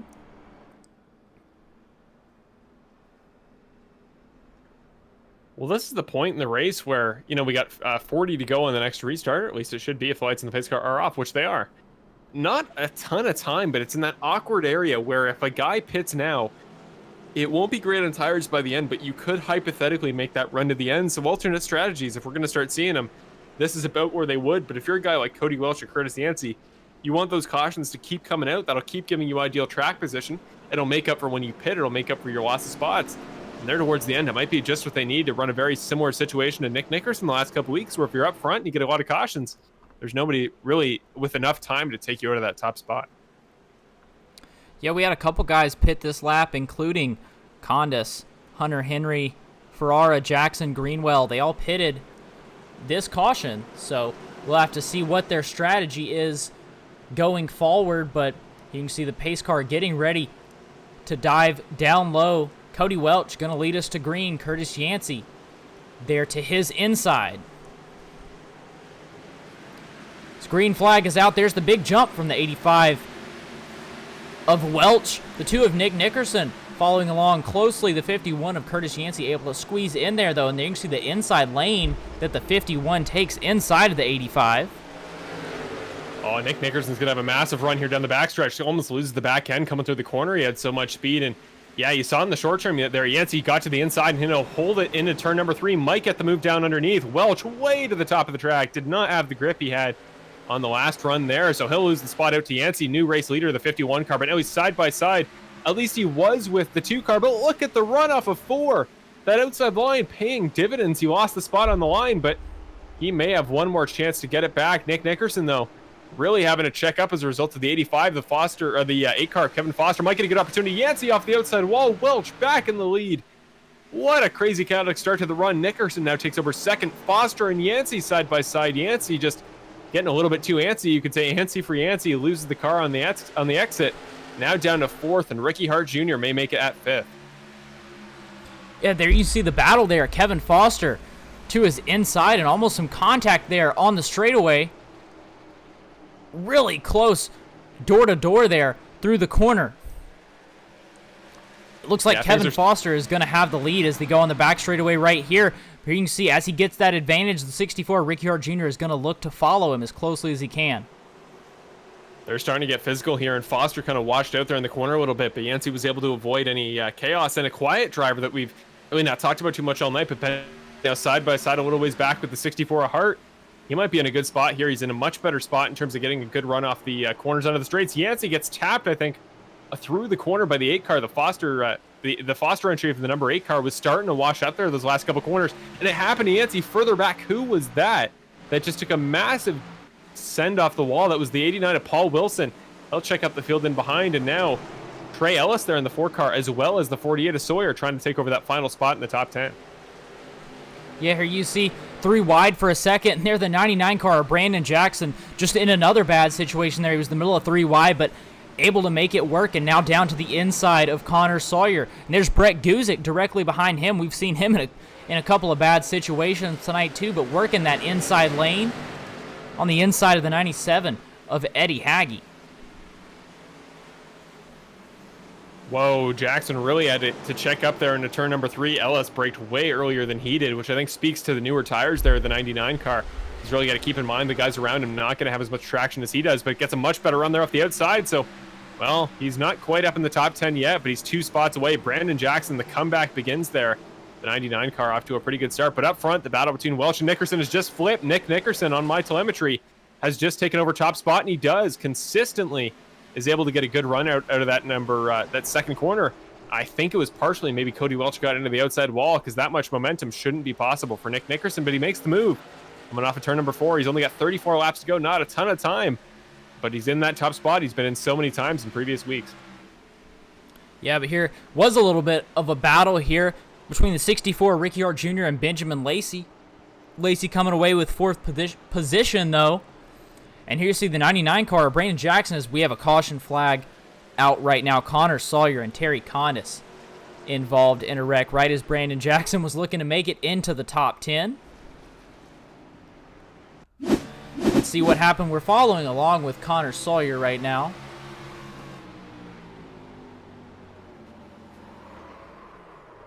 Yeah, you can see by the angle he was holding his wheel, he already had a little bit of damage, I think we saw earlier. So Sawyer already not in a great spot, but somebody behind just got into him late there. Maybe had to brake earlier as a result of his steering situation. So let's keep an eye. There's Peter Murphy, I think, to the inside. I believe that is correct. That's Terry Condis in the 32. Condis just did not get traction there. He saw a huge lockup there into 1, and as a result, Sawyer just really the guy cut out there as a result. Really not a fault of his own. Just Condis. Now you see here on board. Runs into the corner, just huge lockup, and you know as soon as you have that where you don't have any traction into the corner, you know, and well, you're really just hoping you avoid people and the outside wall, and in that case, he didn't do either. Yeah, locked up his brakes and just wasn't too much that he could do, and unfortunately the 48 just caught up in the middle of it, as it seems to happen so many times, but a lot of drivers coming into the pits. Kevin Foster going to stay out with 57, or pitted on lap 57. Brandon Jackson pitted on lap 72. He's going to sit in 2nd position. The top 6 drivers now are ones that stayed out. 7th position right now is going to belong to Nick Nickerson, sitting in the pits. So there you see him coming out, but he wasn't going to be the first driver out. Ricky Hart Jr., the first driver out of the pits, followed by Matt Crockett, Nick Nickerson, Cody Welch, Benjamin Lacey, Davey Hendricks, Garrett Hall, Paul Wilson, Brett Guzik, Benny Hogan, Hunter Henry, Curtis Yancey, Eddie Haggy, Alan Castle, Connor Sawyer, Chris Ferrara, Trey Ellis, and David Leakey. So I'm not sure if maybe he just didn't take tires, didn't take very much fuel or what, but Matt Crockett, who was the previous lap in 20th, I don't know if he had pitted, but he is a playoff driver. So if he did get out in front of Nick Nickerson with tires, even if it's just 2, that would be a considerably improved situation than he was the lap prior. But yeah, this next restart, Brandon Jackson, first of all, up to 2nd, fairly new tires, puts himself in a really good spot. And I think 30 laps to the end with how short his stint has been to this point might be enough to make it to the end. And Kevin Foster has kind of been almost identical to the strategy of Nick Nickerson so far tonight in the race. So maybe he's not going to copy the strategy of his teammate and similar paint scheme, Mr. Nick Nickerson. And I mean, it's bold, certainly. I think if you're going to try to beat Nick on an identical strategy, a guy who's just been so dominant this season, maybe not a guarantee, but going through the field there, you saw guys like Ricky Hart and Matt Crockett sitting there in 7th and 8th, kind of in that middle section of this pack where the guys in front of them, like Bill Harkins, like Mason Flagar, Mark Allen Bivens, and maybe even Ramos on older tires have had to get up here as a result of strategy. There's a lot more variety up there in the front and makes it a less sure thing that you'll be able to make the moves like you would on tires that are very old, whereas you don't quite know when you have big mixed group like he does up front. And that's really something we've seen tonight, all night, Evan, is just so much variety, so many different strategies at play as a result of many incidents, many different tire plans, guys just burning up their tires at different speeds. And it makes it really tough to judge if you're a car who has to get through lap traffic that is not all old tires or not all new tires. Yeah, and talking about strategy, sitting in 7th and 8th, Matt Crockett and Ricky Hart Jr. Well, Ricky Hart Jr. only spent 10 seconds in the pits. Matt Crockett only spent 9 seconds in the pits. And to put that in perspective, everyone else who pitted took over 14 seconds. Nick Nickerson with 14.6 seconds. So I'm assuming those guys most likely probably took 2 tires, maybe just fuel. I'm assuming those guys would have taken 2 tires, though. So Matt Crockett and Ricky Hart Jr.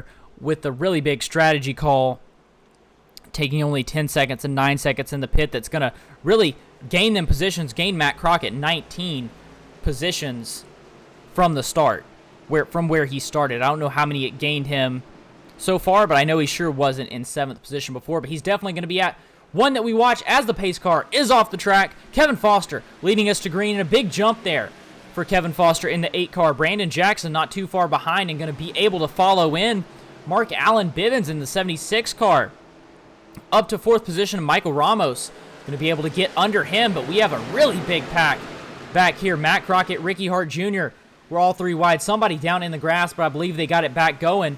Cody Welch on the outside of that 3 wide situation for a second. Davey Hendricks up there on the outside. Nickerson to the inside. Ricky Hart Jr. stuck in the middle. Restart. Ramos there, though. That was almost chaos. Further back in the field, Guzik goes around.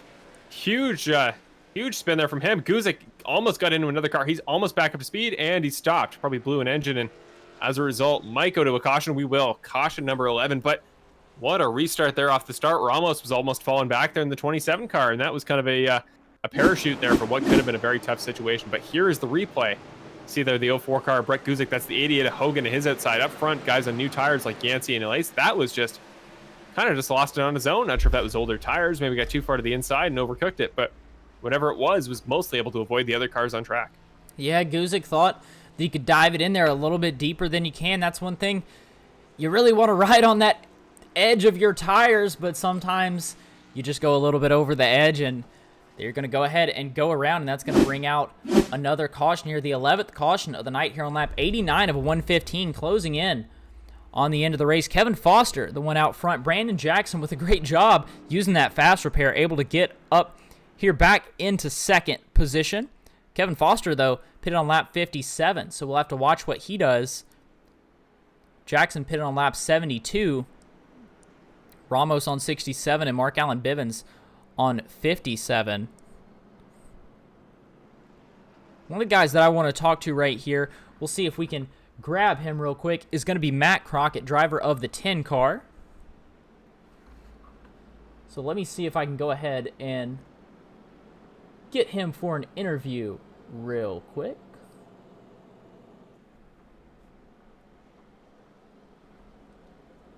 Matt Crockett, this is Evan Wall up in the broadcast booth. You got a copy? Yes, sir. You're sitting right now in 6th position, a really good spot, up 20 positions from where you started today's race. You've only got 1 top 10 on the season. You're obviously working on getting another one right here, but kind of what is your mindset going through the rest of this race? We're on lap 90 of 115. Talk us through your mindset sitting right now under this caution. My mindset is it's been, halfway completely under caution, so I'm hoping for more cautions. Last pit stop only took 2 right side tires, gave me a little bit more track position, and keeping 6 right now, and hopefully I can move up a little bit or just stay right here. I'd be happy. Yeah, you and I believe only one other person took 2 tires on that stop. Kind of let us know how your car is driving right now compared to when you take 4. What's the real big difference? Initially off the start, it's a little bit kind of greasy, a little bit slick, and it's just takes a little bit of extra effort to drive. Yeah, I can definitely imagine that, but I'm gonna go ahead and let you go. I don't want to talk to you too long, but hopefully by the end of this race, we'll be interviewing you again here with 25 laps to go, our 11th caution of the night. Good luck to you the rest of the race. Thank you so much, and thank you for what you do, Evan. Yes, sir. Thank you. All right, that was Matt Crockett, and our suspicions were correct. The 10 car only taking 2 tires. Matt Crockett, one of the really big supporters of the league. He does a whole lot of the behind the scenes stuff other than Bill. Sorry tonight. Just gonna go ahead and apologize. I keep getting a little tongue-tied. It's been a long day. I'm sure you guys all know what that's like, but still here, able to come home, have fun watching these guys put on a great show here at New Hampshire. Again, let's go ahead and mention sponsor of tonight's race, going to be Eastwood Detailing. I'll go ahead and mention it one more time. They'll be having a fire suit raffle as well as breast cancer awareness shirts coming up in October. So if you're interested in that raffle, look up Chris Eastwood on Facebook and shoot him a message for your chance to enter and win a fire suit. Well, here we go. I mean, 24 laps to go. We don't have a ton of time left in tonight's race again, and if we don't get a caution to the remainder of the way, which again I wouldn't bank on at this point, but if it were to hypothetically happen, I mean that's only about 12 minutes of action left, maybe just over, but 13. So not a ton of time left. You got to get desperate if you're some of the guys a little ways back, at least a couple laps into the stint, if those guys up front start to break away. So this is going to be crucial for Foster and Jackson, who since they took new tires, really haven't had to test them out too much. They've had a lot of time under caution, and as a result, really haven't burned too much of the rubber off. So as the pace car gets onto pit road in just a moment, this will be huge for Jackson, but even bigger for Kevin Foster, your race leader, as we come to the start. Jackson, huge jump. He had to whoa it up there to avoid taking a penalty, but Foster now is on the power. Big jump for him, and Michael Ramos as well. And the 27, but Jackson to the inside. Caution number 12 almost immediately. Some complications there off the restart. David Leakey, Hunter Henry, Bill Harkins, Paul Wilson, and Eddie Haggy all going to be involved in that one on the restart. You can see maybe some troubles. Oh no, the 84 car just saw what was happening up in front of him. So let's go ahead and watch from his interior cockpit view.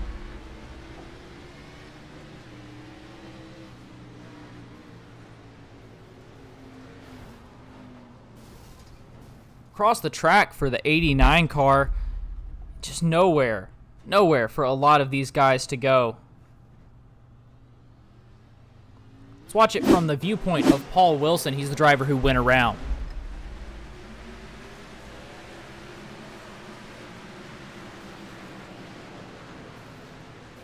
Yeah, really tough trying to figure out where this thing starts. I didn't think, I don't know about you, Evan, but I didn't see any complications there in the start. I mean, a bit of a checkup there from Foster, but usually that's kind of the situation where enough guys get accordion effect to have some issues, and that kind of happened on the inside line. But yeah, further back, guys just couldn't agree on when to go, and as a result, massive pileup. This will be a much better shot. So you see here, yeah, there was a big stack up there from the outside. That was, I think, Ricky Hart, in fact, in the 64 car. Kind of got sent there into Weaver when he wiggled as a result of his checkup there from the guys in front, and just a very weird result. Guys just not, maybe with different tire conditions, maybe not able to get on the power as quickly as one another, and as a result, caution number 12 of the night. Yeah, it really all starts up at the very front, and that's what you see a lot when you see guys. You saw how Brandon Jackson, he started to go, but then he had to whoa it up because our leader wasn't going, because it's the leader who controls the restart. So of course Brandon Jackson can't be the first guy to get to the line. So when things like that happen, it's called the accordion effect, and it really looks like an accordion. You can see these guys, they get together, and then they don't know that they're all coming together so quickly, because when you're the driver in the back, you can't see in front of the car in front of you that well, and you especially can't see a couple cars in front of you, and there's really just nowhere to go. Guys get on the brakes so quickly that even if you get on the brakes quick enough, the guy behind you might not, and the guy behind him might not even as well. So when things like this happen, there's really nowhere for you to go. Everybody's just so close together that there's not too much that you can do. Following along with the cockpit now of the 89 of Wilson, and there you can see everybody getting together. 54 of Hendricks going sideways, and the 89 of Wilson here sideways, and then T-boned by a couple of the drivers that came in from the back. Well, it's something I was just talking about before we had that caution come out. Guys like Kevin Foster, Brandon Jackson, who want cautions, and even guys like Matt Crockett, we talked about in his interview, he was saying that he does want more cautions because it'll help prolong the amount of time he can spend up there from the guys in behind that have newer tires and have shown a lot of pace. This is what you want if you're a guy like Kevin Foster and Brandon Jackson. And really, at this point, I would bet on more cautions here to the end. At this point, just commit to your strategy. If you're Jackson, you got to get by Foster here at the start of this stint if you want to take home top prizes. But there's a few guys a little bit further back I want to talk about. We've been talking a lot about the guys up front all day, and rightfully so, because we've had some great battles here for the lead. But one guy I want to go to first, Christopher Ferrara, a guy that relatively quiet season really all year, but he's a guy that when he gets in battles, he seems to hold his own. He seems pretty comfortable there running in a pack of other drivers. And that's one thing that's, going to be crucial tonight. But also, like, next week when we go to Darlington, you really got to be up close and comfortable with that top line there. You got to be comfortable with other cars to not slide up into them or trust that they won't slide up into you. And he seems to have that awareness of guys around him. So Christopher Ferrara hasn't had the most impactful race tonight. Maybe not a ton of action, but he's a guy that going forward in the playoffs, he is a playoff driver. I definitely keep an eye out for the 13 car. That being said, the lights in the pace car are off. Very quick caution there, and I'll throw it to you, Evan, for restart number 13 on the day. Yeah, back up front here, the 8 of Kevin Foster going to lead us to green. Brandon Jackson on the inside again. There you can see Jackson not nearly as aggressive and going to dive up into that second position as we go green. Behind him, though, Michael Ramos and Mark Allen Bivens going to battle. Bivens there on the outside, Ramos to the inside. The 85 of Cody Welch hanging in there, and we've got 3, almost 4 wide and a little bit of contact there. Not sure who that was. Matt Crockett, one of the drivers involved in that, I believe, up there on the outside. No, maybe not. You can see 3 wide a little bit further back. That's going to be Yancey there on the bottom. Nickerson to his outside, Crockett to his outside. And a little bit further back with Connor Sawyers, where we saw a little bit more of that 3 wide action. Yeah, there's the 7-car Benjamin Lacey battling side by side with Sawyer, but a little ways further up front, Cody Welch. Whoa, somebody got in the wall there. That was Matt Crockett in the 10-car. That checked up Nickerson. That'll give Yancey the spot. Great run for him. Somebody moved up a couple spots as a result. Bivens, who was kind of dropping back there on older tires, was able to hold the spot for the time being. Whoa, that is Hendricks. That is Nickerson. Huge names in this race. Benjamin Lacey was really the beneficiary of all that chaos. He'll move up to 7 in the 7-car. Cody Welch now takes over the second spot. He is back and forth with Brandon Jackson up front. They're side by side through 1 and 2. Cody Welch has just been a steam train on this restart. Went up 3 spots. There's a lap car up front. I think that is probably Terry Condis, if I had to guess. So that might play a role in this next battle. But side by side for second spot, Kevin Foster, who really needs to take advantage of this time up front to run his own line single file. He is not really clearing these guys. And as a result, Jackson, if he can get the run here, or Welch, if he can hold the inside, are going to be breathing down the back of his neck in just a moment for that top spot. Yeah, huge run here for the 85 as he dives it in there, looking to make the pass. Don't believe he'll be able to clear it. Maybe he will, jumping up there to the inside lane as we have trouble in the back. We do indeed. I think I saw Weaver go around. I think that was Crockett as well there in the 10 car who we just talked to a moment ago. So 2 guys that we saw were getting close to that outside wall. I kind of lacked traction. Nick Nickerson as well, almost involved there. But yeah, it's the 10 of Crockett. I believe the 23 of Victor Weaver. Davey Hendricks, also one of the drivers that's going to be involved. So here we're following Matt Crockett right now. You see there he just gets into the outside there and comes down a little bit, gets into the 54 of Hendricks. And, both hard contact there into those tires. I believe that 54 going to be stuck right there. Yeah, that is unfortunately one of the only areas iRacing lacks realism is guys getting stuck up there on the boundary. But yeah, we've seen it a lot tonight, Evan. I don't know particularly what makes this track tougher than a track like Phoenix, but when we went to Phoenix last week, corner 3 there, we didn't really see guys washing up there into the outside wall. Guys seem to be able to keep it off there. I don't know if it's the banking or what, but what would you boil it down to tonight that guys have such a tough time keeping it there off the outside wall?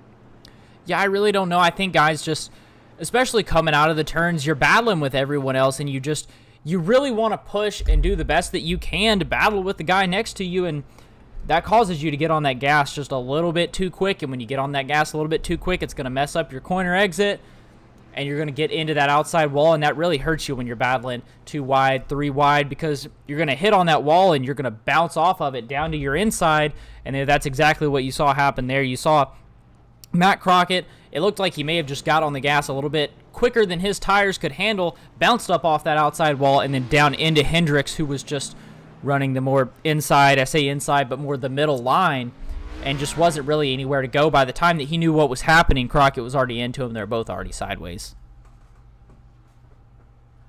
Well, this next restart, I mean, 13 to go currently. I think will be probably 10 to go when the lights on the pace car head off, and well, it heads off onto pit road. Now, Cody Welch, the leader, he was running great there on the start of that last restart.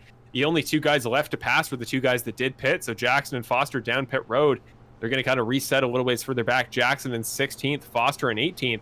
They got a few positions to come up through in the field here if they want to get back into the top 10, top 5, maybe even onto the podium. But they have new tires to do it, and that'll be crucial. But here is Welch and Ramos. I mean, Michael Ramos, a guy not in the playoffs, the 27 car, not a playoff driver, as you see the lack of green detailing. But I don't know, like he's looked comfortable up there. Mark Allen Bivens in that last stint, who he was running with strategically pretty much the entirety of the middle of the race, he just had to pit because he was losing a significant amount of pace there in that last start. But Michael Ramos really hasn't had that be the case. He's not losing a ton of time here, and I know we've had a lot of quick cautions in quick succession, so maybe it just hasn't shown. I know Curtis Yancey, newer tires, has been just flying tonight. Him and Cody Welch have been really tick for tack, running identical lap times. So it'll depend for Curtis Yancey if we go green the rest of the way. If he wants to take home the win tonight, he'll have to get by Ramos quicker rather than later. But yeah, I mean, Welch is in a good spot. I think he's probably, if I was betting, putting money down, he's probably my pick to take away the win. The guys like Benjamin Lacey, we haven't talked much about. He's ahead of a guy who's been so great all season and this race, Nick Nickerson, for a reason, and of course Nick himself in 5th. Benny Hogan is a race winner. He's somebody who could be in contention. So there's plenty of names, plenty of guys in the hat, and we'll see who comes away with it with only, as the lights on the pace car are off, 10 to go in tonight's event at New Hampshire. Yeah, and one thing that I feel like I want to bring attention to, Michael Ramos there in the 27 car, he pitted on lap 67. Wow. So that is a long, long time ago. Everyone else around him pitted on lap 83. Ricky Hart Jr. back in 9th, 10th, pitted on lap 94. And then Brandon Jackson in 16th pitted this caution. Yeah, so probably not going to have the pace here towards the end of this stint to really battle for the win here. I think it's going to be the guys in the playoffs who have all taken tires in a row and a more competitive spot in terms of car condition. But hey, I mean, props to Michael Ramos. If he's able to hold even like a top 5 in a car that has gone that long on tires, it would be an incredible performance. Real shame that he's not a playoff guy, because that would be a very fun way to start off your playoffs. But Cody Welch here, really the control car in this race and the restart. Pace car takes the left-hander onto pit road. He is the control car. Ramos, we'll see if those tires hold up here on the restart. Looks like they don't. Great jump there from Welch. Yancey in behind is not giving it much time, but green flag here for the 14th time tonight at New Hampshire. Yancey to the bottom here on Ramos. He is not waiting around. Slides up a little bit, but doesn't get into him. Nick Nickerson side by side with Lacey. And the longer this battle goes on, the further away Welch is going to get. Yeah, you could really see the battle there and almost a little bit of contact there for Nick Nickerson. But yeah, as you said, Welch is just looking to drive away right now. Curtis Yancey, though, he's free. They both have the same amount of laps on their tires. Now it's just up to who saved them better between the 51 and the 85, but a little bit of battle back here. 27 of Michael Ramos doing a great job to hold there on tires as old as they are, even though he is falling back some. On the outside lane, the 88 of Benny Hogan, who is in the playoffs, is going to be held up just a little bit by Ramos. Yeah, Nick Nickerson, he's though, kind of the wild card there in that portion of the race. But yeah, Nick Nickerson, a guy you were just about to talk about, he's clear of the guys in behind. Now he's only running with guys on new tires. So Nick Nickerson, who's got 2 wins in the last 2 races, 4 on the season, this is where he's got to kick it into that extra gear that it seems only he has had so far. And Yancey and Welch, we know they're aggressive guys. We know they're going to battle. Maybe being in the catbird seat for the 2 cars isn't such a bad idea.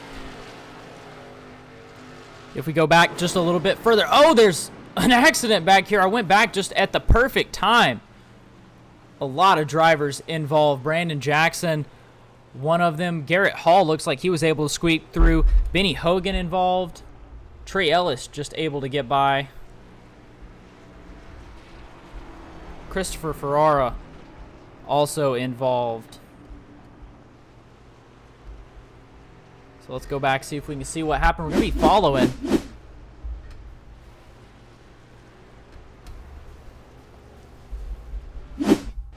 See, following Christopher Ferrara right here, but the accident really happens in front of him. It's the 88 car of Benny Hogan.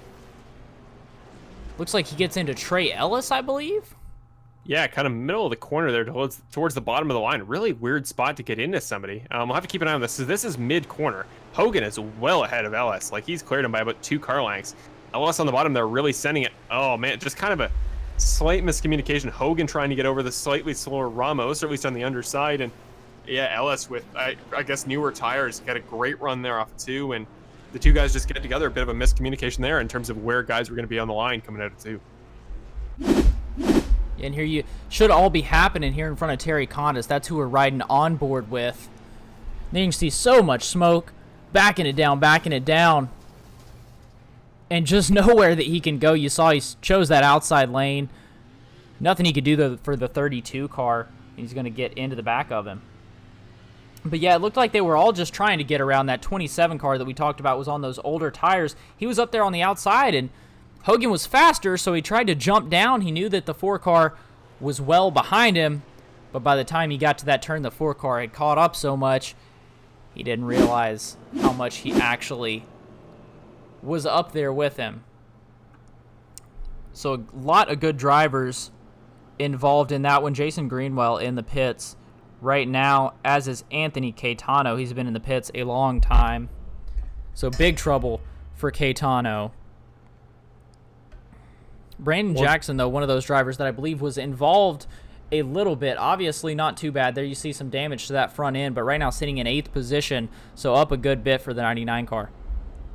I was just about to talk about him. I mean, keep in mind, he's got the newest tires of anybody in this portion of the field. I mean, we saw him and Foster trying to do the long run there on tires. Maybe wait a little while. He's slowing down a little bit. I was worried he got an end of the line penalty, but looks like it was just tactical. Yeah, Brandon Jackson, though, got the newest tires of anybody there in the top 8.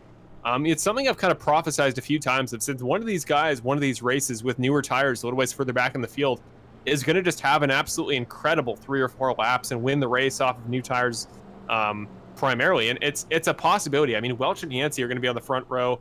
Nickerson and Lacey, Hart, like the top 5 have just been absolutely dominant there on new tires. And this entire last stint, they are really the favorites at this point. But again, maybe Jackson's just going to put in another gear that we haven't seen in like 30 laps since guys took new tires. And if he can do that, if he can run quick enough, and it's probably going to be 3 laps when we go back to green, it would be quite the performance. And we know that, well, we've seen tonight, definitely been a war of attrition for the 99 car. He has had some adversity, but if he's able to recover from that, even for a top 5 for his playoff hopes, maybe even a podium, this would be an incredible finish for the 99 car. Yeah, and right next to him is going to be Kevin Foster, who also pitted on the same lap as Brandon Jackson. Both those guys pitted on lap 102, and they're working their way up through the field really quick because most of these guys pitted on lap 83. Guzik pitted on lap 89. See, Ricciard Jr. pitted on lap 94, and then Michael Ramos, sitting in 5th position, still has not pitted since lap 67. Well, I mean, we got green-white checkers. We have 2 attempts at one, so if a caution comes out before the white flag, then we'll do 1 more or maybe 2 more attempts at a restart. But right before we go green, Evan, real quick, name the number of the driver you think is going to win the race tonight. 85. That 85 car, he's just been strong and steady up there out front. I think he's got to be able to hold it off for the win. I really think he's going to be the driver that can do it. But there you see the pace car diving down low, 85. Going to lead us to green here. Big jump from him. 51 of Curtis Yancey looks to follow, as does the 7 of Benjamin Lacey. Yancey can't clear himself up on that outside lane, but he can now. Looks like the 85 may have slid up just a little bit. Gives that 51 some time to catch him. Whoa, big block there by Yancey on Lacey. Lacey got a great run off there off of 2, and he passed Nickerson back into the podium spots for the first time in a few weeks, pushes Nickerson out. Going to be 2 to go here at the line, but yeah, I think the 85 is a perfect pick there, Evan. He's been a guy that really this entire last portion of the race has looked unstoppable, kind of had that Nick Nickerson approach to him that he's had the last couple weeks in his wins, but now Hart and Nickerson, top 2 in last year's championship. This is a battle, a rivalry that's being reformed in this year's playoffs, and Hart, the better of it that time by. I thought Nickerson would have had better tires there this late in the run, but the 64 car making him look bad. He's in the outside wall. Your regular season champion is having troubles here right when it matters, right when it counts. Ramos on very old tires now to his inside. We're going to go to the white flag this time by. Once we get the flag, cautions are not going to matter. Next flag ends the race, and Welch gets the white flag. 1 to go for the 85 of Cody Welch. He is about 4 or 5 car lengths on the straight, but a great send there from Yancey. Get about a 10th, but Welch off of corner number 2. He's only got to make 1 more set of corners, and he is, well, the first winner of the playoffs. Yancey a little ways back. He is just too far back. Welch, The two guys have had identical strategies all race, but Welch, when it counts, has had that pace. Yancey and Lacey trying to hold off Ricky Hart, trying to get into the podium here at New Hampshire. Out of the final corner, Cody Welch becomes the second multiple-time race winner of the season and does it when it counts. Wins at New Hampshire, first round of the playoffs. Yancey and Lacey are the final two drivers there on the podium to round it out. But Cody Welch, what a performance. Congratulations to the 85 car. Ran an almost flawless race when he had to. And Hart and Jackson, great comeback. They will round out your top 5. Yeah, watching the 85 car of Cody Welch. There's Brandon Jackson coming up to his inside, giving him a little bit of a congratulations right there. Ricky Hart Jr. to his outside. Great run from all of these guys. Top 8 drivers in the playoffs, and a really good run in 9th position for Michael Ramos. First driver not in the playoffs. And then Garrett Hall, another playoff driver, sitting in 10th position. Not as good of a night for some of these guys a little bit further on back. Crockett in the playoffs finished 14th. Not that bad, actually. Alan Castle, Benny Hogan, 16th and 17th. Then you go back, Hunter Henry in 25th position tonight. Peter Murphy in 28th. Victor Weaver in 32nd. So not the night that some of these guys were looking for. Cody Welch, not too much of a victory burnout, not as much as some of these guys tend to do. In the background there, I think it was Kevin Foster. He's really taken that time for himself. He sure is. So let's go ahead. Since he's not going to do too much of a victory burnout for us, let's go ahead and look at our final results. Let's go ahead and get those pulled up. Cody Welch, of course, going to be your winner in the 85 car. Curtis Yancey, second in the 51. The green little ticks there by their name, going to be the in the playoffs versus out of the playoffs in the black. So Welch, Yancey, third position belongs to Benjamin Lacey, followed by Ricky Hart Jr., Brandon Jackson to round out your top 5, like you said. Kevin Foster, the 8 car, winding up in 6th position with Nick Nickerson in 7th. Not going to get that third win in the row. Trey Ellis going to be in 8th in the 4 car, followed by Garrett Hall in the 26, and Connor Sawyer in the 48 to round out your top 10. Yeah, Garrett Hall quietly a really good race tonight, but Mark Allen Bivens there, also a great race for him, up 20 spots. Not a playoff driver, but the 76 car made himself known. Quite the presence in tonight's event. Mason Flagard, his outside in the end there, finishes in 12th. Also a great finish for him. That's Matt Crockett then, a playoff driver there. He dropped back a little ways from one of those final restarts, but hey, I mean, 13th spot, it is not bad at all. Terry Condis behind him will finish in 14th. Alan Castle, playoff driver, the final out of the regular season. He will come home 15th. Benny Hogan comes home 16th. Bill Harkins after a pretty eventful race for himself, but he does recover for a 17th spot. Jason Greenwell after that as well, another playoff driver in 18th. And we got David Leakey and Brett Guzik to round off the top 20. In 21st position was Michael Ramos in that 27 car, last car on the lead lap. Then following him is going to be Eddie Hagge in the 97, 1 lap down. Then we had Christopher Ferrara involved in a couple accidents today, only 3 laps down though in the 13 car. Then you had Davey Hendricks, who was running up front, but involved in some accidents, 15th position. Then Hunter Henry in the 94, Paul Wilson the 89, Peter Murphy in the 38 in 27th position. Then Cale Zook in 28th. In 29th was Thomas Fensler, and in 30th, Anthony Caetano in the 79 car. To round off the field, Drew Kenny will come home 31st tonight. Victor Weaver left a little ways earlier in the event as well. He had some complications tonight and a few wrecks. He finished in 32nd, the final playoff driver in the event. Gary Wright comes home 33rd. Kim Janer comes home 34th. James Hartley in 35th. And the final driver on the order, Mr. James Healy in the 39 car. Up front, though, Cody Welch, Curtis Yancey, and Benjamin Lacey. And we're going to head to a quick commercial real quick. And we'll be right back to interview them. But before that, one more time, a big thank you to Eastwood Detailing for being the sponsor tonight, and Peter Murphy. Eastwood Detailing will be having a fire suit raffle as well as breast cancer awareness shirts coming up in October. So if you're interested in that raffle, you can go ahead and look up Chris Eastwood on Facebook and shoot him a message for your chance to win. But real quick, we're going to head to a commercial, and we'll be right back with those interviews.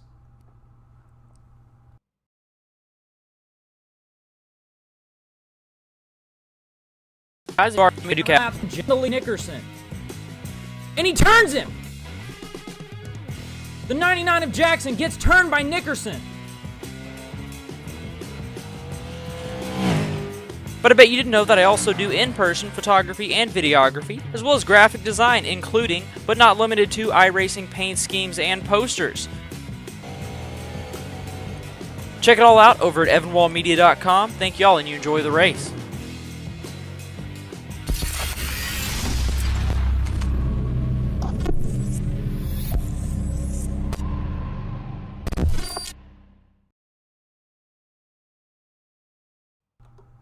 All right, guys, we are back here, and I'm going to go ahead and throw it down to Mr. Marshall Crocker, who is with your third-place finisher, Benjamin Lacey.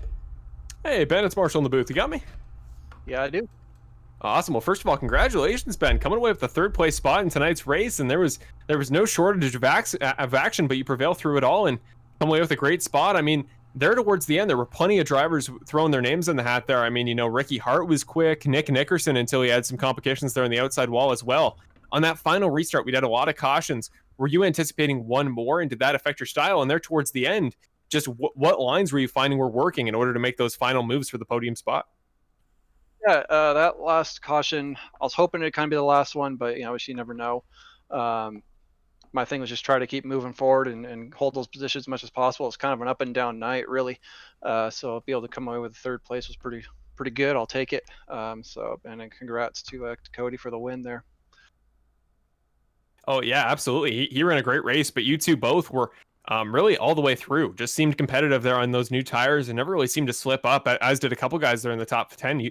You looked comfortable all the way through, and you always have this season. You've been one of the more consistent drivers I've ever seen. You just don't seem to make a lot of mistakes on your own. You're one of the more trustworthy guys when it comes to avoiding incidents, where tonight we didn't have that all the way through. But tonight we started the playoffs. You are, of course, a playoff driver. First of all, did your mindset change coming into tonight as a result of not necessarily going for wins to get into the playoffs, but going for points to get further on in the playoffs? And second, Benjamin, you won a race earlier this season at Auto Club. We know you're a race winner. We know you have that top gear. But did you make any changes to your driving style? Is this Benjamin Lacey we saw tonight getting a podium in our first race of the playoffs any different than the one we saw in the regular season? It's going to be pretty consistent what you saw in the regular season. I always try to get as high as I can, go for the win. There may be some instances where you start playing for points when road courses, for example. Nick's going to win that pretty much. So try to play for points there. But for the most part, I'm just going to go straight for the win if I can, and adjust where I need to adjust to keep my position as high as possible. So a little bit of a different mindset in terms of protecting where you are, but always still trying to move forward. Right. Well, you just mentioned a moment ago there, Nick, and his abilities at ovals. A road course, I should say. We have one in this round when you go to the Roval. But next week we got Darlington as well, a track that much more banked than it is here tonight at New Hampshire, at least in that outside line. That's really the biggest part. You won at Auto Club, which is a track all about those different racing lines. So is that something you think you're going to do well at? Do you think the high line next week at Darlington is going to suit you, and maybe we'll be talking to you again for the second week in a row? Hopefully. That track's tough because you run up close to the wall. So you make one little mistake up there, you're going to be stuck in that wall, and that can pretty much end your day if it's not, So, if you can keep it mistake free, then I think maybe got a good shot at producing a top 10, hopefully. Right, and in the playoffs here, that's the hope. You just want the consistency. But again, as we talked about a moment ago, that's something you've thrived with this year, Benjamin. So it's just great season for you so far. Great to see you starting off your playoffs with a strong performance. And it's always deserved for any podium spot, but especially in as competitive as a race tonight in the playoffs as it was. This is your chance for some shout outs and talk about some sponsors and whatever you feel like talking about. Well, first of all, I want to thank Davey Hendricks for helping me out with painting the car. I actually didn't know how to put all the green stuff on there, and Davey stepped up and was a champ right there. So appreciate that, Davey. And congrats to Cody on the win, and Curtis from the second place. And then Evan and Marshall, I always enjoy watching the broadcast afterwards. So appreciate what you guys do, and Bill and the admins for putting on the league. Appreciate it. Awesome. Appreciate the kind words, Ben. It's been an incredible season for you so far, and to be there every step of the way to cover your win there and your sponsored hometown race there at Auto Club. But to see you coming back and making that presence known again, it's awesome to see. And I really hope that it goes well for you again next week at Darlington. And we'll see if we're talking to you again in the next couple of weeks, or at least in this round of the playoffs. Yeah, likewise. Hopefully we'll talk to you again soon, boys. Awesome. Have a great week. That was the driver of the 7, Benjamin Lacey. But now I am down here with the driver of the 51, Curtis Yancey. You got a copy? Yeah, I got you. Well, one thing that I noticed when I first saw your paint scheme this season, I guess this isn't necessarily about this race yet, but when I first saw your paint scheme this season, I kept thinking that it looked familiar. But correct me if I'm wrong, but is your paint scheme based off the driver of the 51 from Pinellas Park, Florida? Is it Stephen Nasse? Absolutely. Yeah, he's my favorite super late model driver. His home track is the track that I race at, Showtime Speedway in Clearwater, Pinellas Park, Florida. I always get to see him out there at the track whenever they run supers out there. Yeah, I thought so. He's definitely one of my favorite drivers to watch. Honestly, I watch him a lot down at Five Flags Speedway when I'm down there. But I guess you know, and so for some of those of you at home, for some of those that are at home that don't know, goodness, getting tongue-tied, he has two nicknames. He can either be Classy Nasty or Nasty Nasse. So I'm assuming, being your favorite driver, you kind of style your racing after him tonight. Did you see yourself as more of a Classy Yancey or a Nasty Nancy? Yancey. Honestly, probably a little bit of both. Trying to fight up the way to the front, I would consider it a Nasty Yancey. But once we're out there just riding around, probably just gonna be Classy Yancey. Yeah, kind of talk me through the end of this race here. You almost had the win, but nevertheless, since this is all on points here on out, you got you a good points finish, sitting in second position. But kind of talk us through that final restart. Yeah, that final restart, I kind of wasn't hoping for that. I think if we would have stayed green, I think I don't want to say that I would have had a shot at the win, but definitely I felt like I was reeling them in, was pulling away from the guys behind. I know Nick had a little bit of damage at the end. But yeah, I feel like I definitely could have reeled him in towards the end. Really wasn't hoping for that yellow, but hey, what can we do? Yeah, that's what happens. Nevertheless, you got that good second place finish. And I guess that's really all I've got for you this time. But as always, you got anybody you want to thank, any sponsors you want to shout out? No sponsors, really, just the guys back at H&M. We're talking all about the setups. As I said many times here, it's a fixed setup league. Can't really do much. Can only change 3 things. And we maybe get a percentage here on the brake bias, maybe a degree or 2 on the steering offset. It really helps us out. All right, sounds good. Well, hopefully we will be interviewing you in the coming weeks. We've got a couple of good tracks coming up. We got Darlington coming up, then the Roval. How are you feeling about those tracks? That's a good question I can ask. Darlington, I was petitioning for an endurance style race at Darlington with 183 laps, but I guess we're not getting that. I think we're doing 100 with 4 sets of tires. I think we definitely got a good shot at Darlington. Track's gonna chew up tires. Definitely gonna be all about tire saving and when to push your tires. But after that, then the Roval, I feel like I finished P2 here back at the Roval in Arca a couple seasons ago.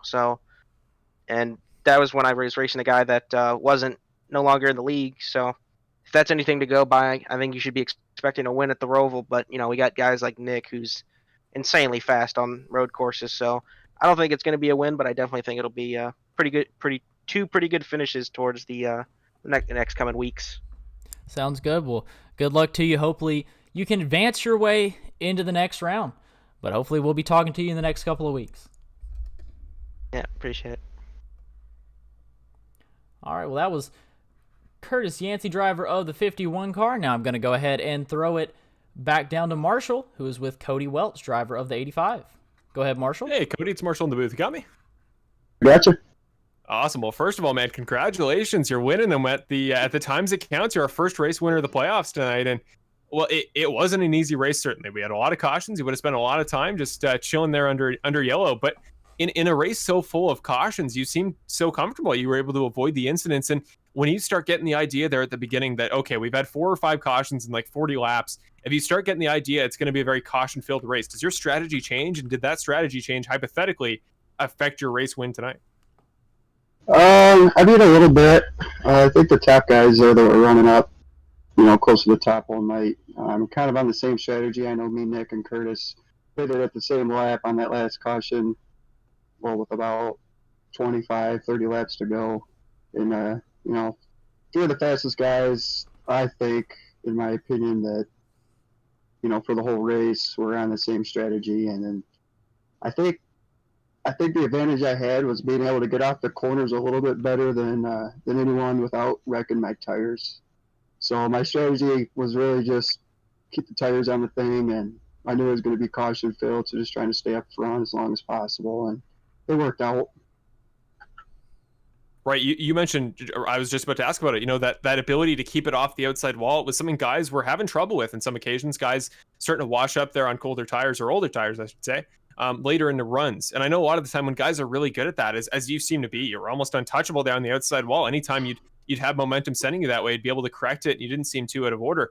But usually I know when guys have ability in that regard and keeping it off the wall there and on the high line, it's guys with dirt backgrounds, maybe guys with road course backgrounds, able to keep the hands moving. Do you have one of those backgrounds? What would you attribute your ability to keep the car moving, but also out of danger to? Well, I can't really say I come from any type of background, but I think practice, making a lot of practice laps, finding my groove, the line I want to run, before the race, before Wednesday nights, I think for me is key, is to have pace before I sit down for the race.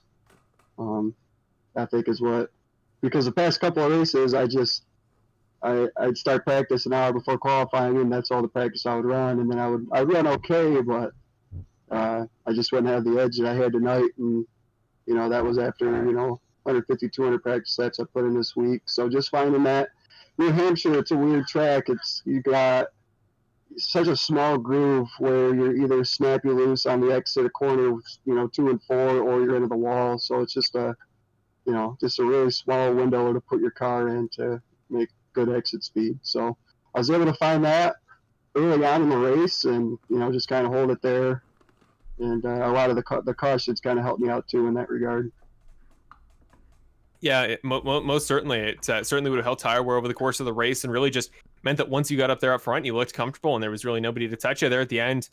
Towards the finish there, you and Curtis were going to be kind of the two guys to battle it out there based on track position and tires, but you beat him there at the end pretty comfortably. You just hit your marks and moved on. And really tonight, I mean, you had a great regular season. We know you had your win, but you were always a guy that was up front there. You see on our screen, this is your now 4th top 5 of the season. You've had those top performances, but now that you've won, we don't have that playoff system where once you have a win, you're into the next round. You got to keep your foot on the gas, and you got to keep getting top spots. Are you a type that is, in the playoff sense, once you've got that top win, you're highest in the points now of anybody, I'd imagine, heading out of tonight's race? Are you a guy that's going to lax off there and just let your performances come to you and stay in that top group that moves on to the next round? Or are you going to keep your foot on the gas and keep going for wins every week with all this pace that you've shown here tonight? Well, like I said before, with my first win, I'm just going to keep my foot to the floor and, do the best I can, just not let up. Who knows? I could have next week could be the total opposite. I get wrecked out or, just don't have a good race. So I gotta stay on my game. I gotta stay focused and, try to get the win every week. Well, hey, now you got the points under your belt. So if you want to take a few risks next week and make a race at Darlington even more exciting, now you have that liberty. But yeah, I mean, tonight, really not much to talk about during the race because, I mean, when you were in the pack, you were comfortable. You were running up front of anybody on your strategy. And there at the end, once you got some of those guys in older tires and different strategies out of the way, you were untouchable. You just pulled away there at the end and you come away with the checkered. And, well, I mean, going forward, we in any broadcast, when you're the race winner, normally in real life, you get to hand the flag to somebody, you get all these shout outs. But, well, the best we can do for your first playoff win and first of anybody's in this season is let you give some shout outs to people at home and to talk about potentially if you have any sponsors. Yeah, definitely want to give a shout out to all my friends and family that watch me race every week. I really appreciate it. Promotes the league, and we all as a league appreciate that. And I mean, that's about it. My girlfriend for putting up with me being down here for hours on hours practicing and racing every Wednesday, and yeah, that's about it. Thanks to you guys for broadcasting, and thanks to the old Bandit Racing League for putting on this league. No, always my pleasure, man. And same, I guarantee it for Evan. But yeah, I mean, hey, for practice, if there's ever a situation where you want to be spending a lot of time on practice every week, the best thing you can get out of it is a race win. And tonight you did that. So in the end, I maybe it's just because I do the same thing, but hey, in the end, it all cancels out if the practice is worth it. So great job tonight, Cody. You start off first race winner of the playoffs, second multiple time winner of the season. You made a statement tonight, and best of luck keeping it up going forward. And hey, next week at Darlington, we go to the Roval. you got a few fun racetracks there in the next couple weeks. So I look forward to seeing if we talk to you again, and maybe even you being the last interview of the night. Awesome. Thank you, guys. You too. Have a great week, man. All right, that was Marshall with Cody Welch, driver of the 85. But real quick, let's go ahead and see if I can go ahead and pull in our point standings currently. So just give me 1 second. All right, so here if you can see on the screen right now, Cody Welch, of course, going to be in front. Benjamin Lacey sitting in second, followed by Nickerson, Yancey, Ricky Hart Jr., Brandon Jackson, Kevin Foster, Trey Ellis, Garrett Hall, Matt Crockett, Alan Castle, Benny Hogan, Jason Greenwell, Brett Guzik, Eddie Haggy, Christopher Ferrara, Hunter Henry, Peter Murphy, Victor Weaver, rounding out your playoff drivers. So definitely already a good jump there for Welch, Lacey, Nickerson, and a solid foundation for some of these other guys to go ahead and through the next couple of races do as good as they can, point their way up into the top. There are only going to be 8 drivers taken after this, so if the cutoff was right now, Trey Ellis would be the last driver in, Garrett Hall would be out, but that difference right there is only 1 point. So you can see right there how close this is going to be once we get 2 more races under our belt. But that is going to go ahead and do it for us tonight. I've been Evan Wall. This is Marshall Crocker Jr., and we will see you guys next week as we head to Darlington. Darlington, Yep. Marshall? Yeah, that's correct. And apparently it's not an endurance race anymore. So 100 laps, which honestly to me, hey, it's a little bit more racing, a little bit less of avoiding the outside wall. Darlington's not an easy track, and I know I certainly want to do 183, or wouldn't want to do 183 laps, so I think 100 is going to suit me just fine. Yep, next week, 100 laps at Darlington. So as you guys know, same place, same time, and we will see you then. Good luck to all the drivers next week, and good night to everyone watching.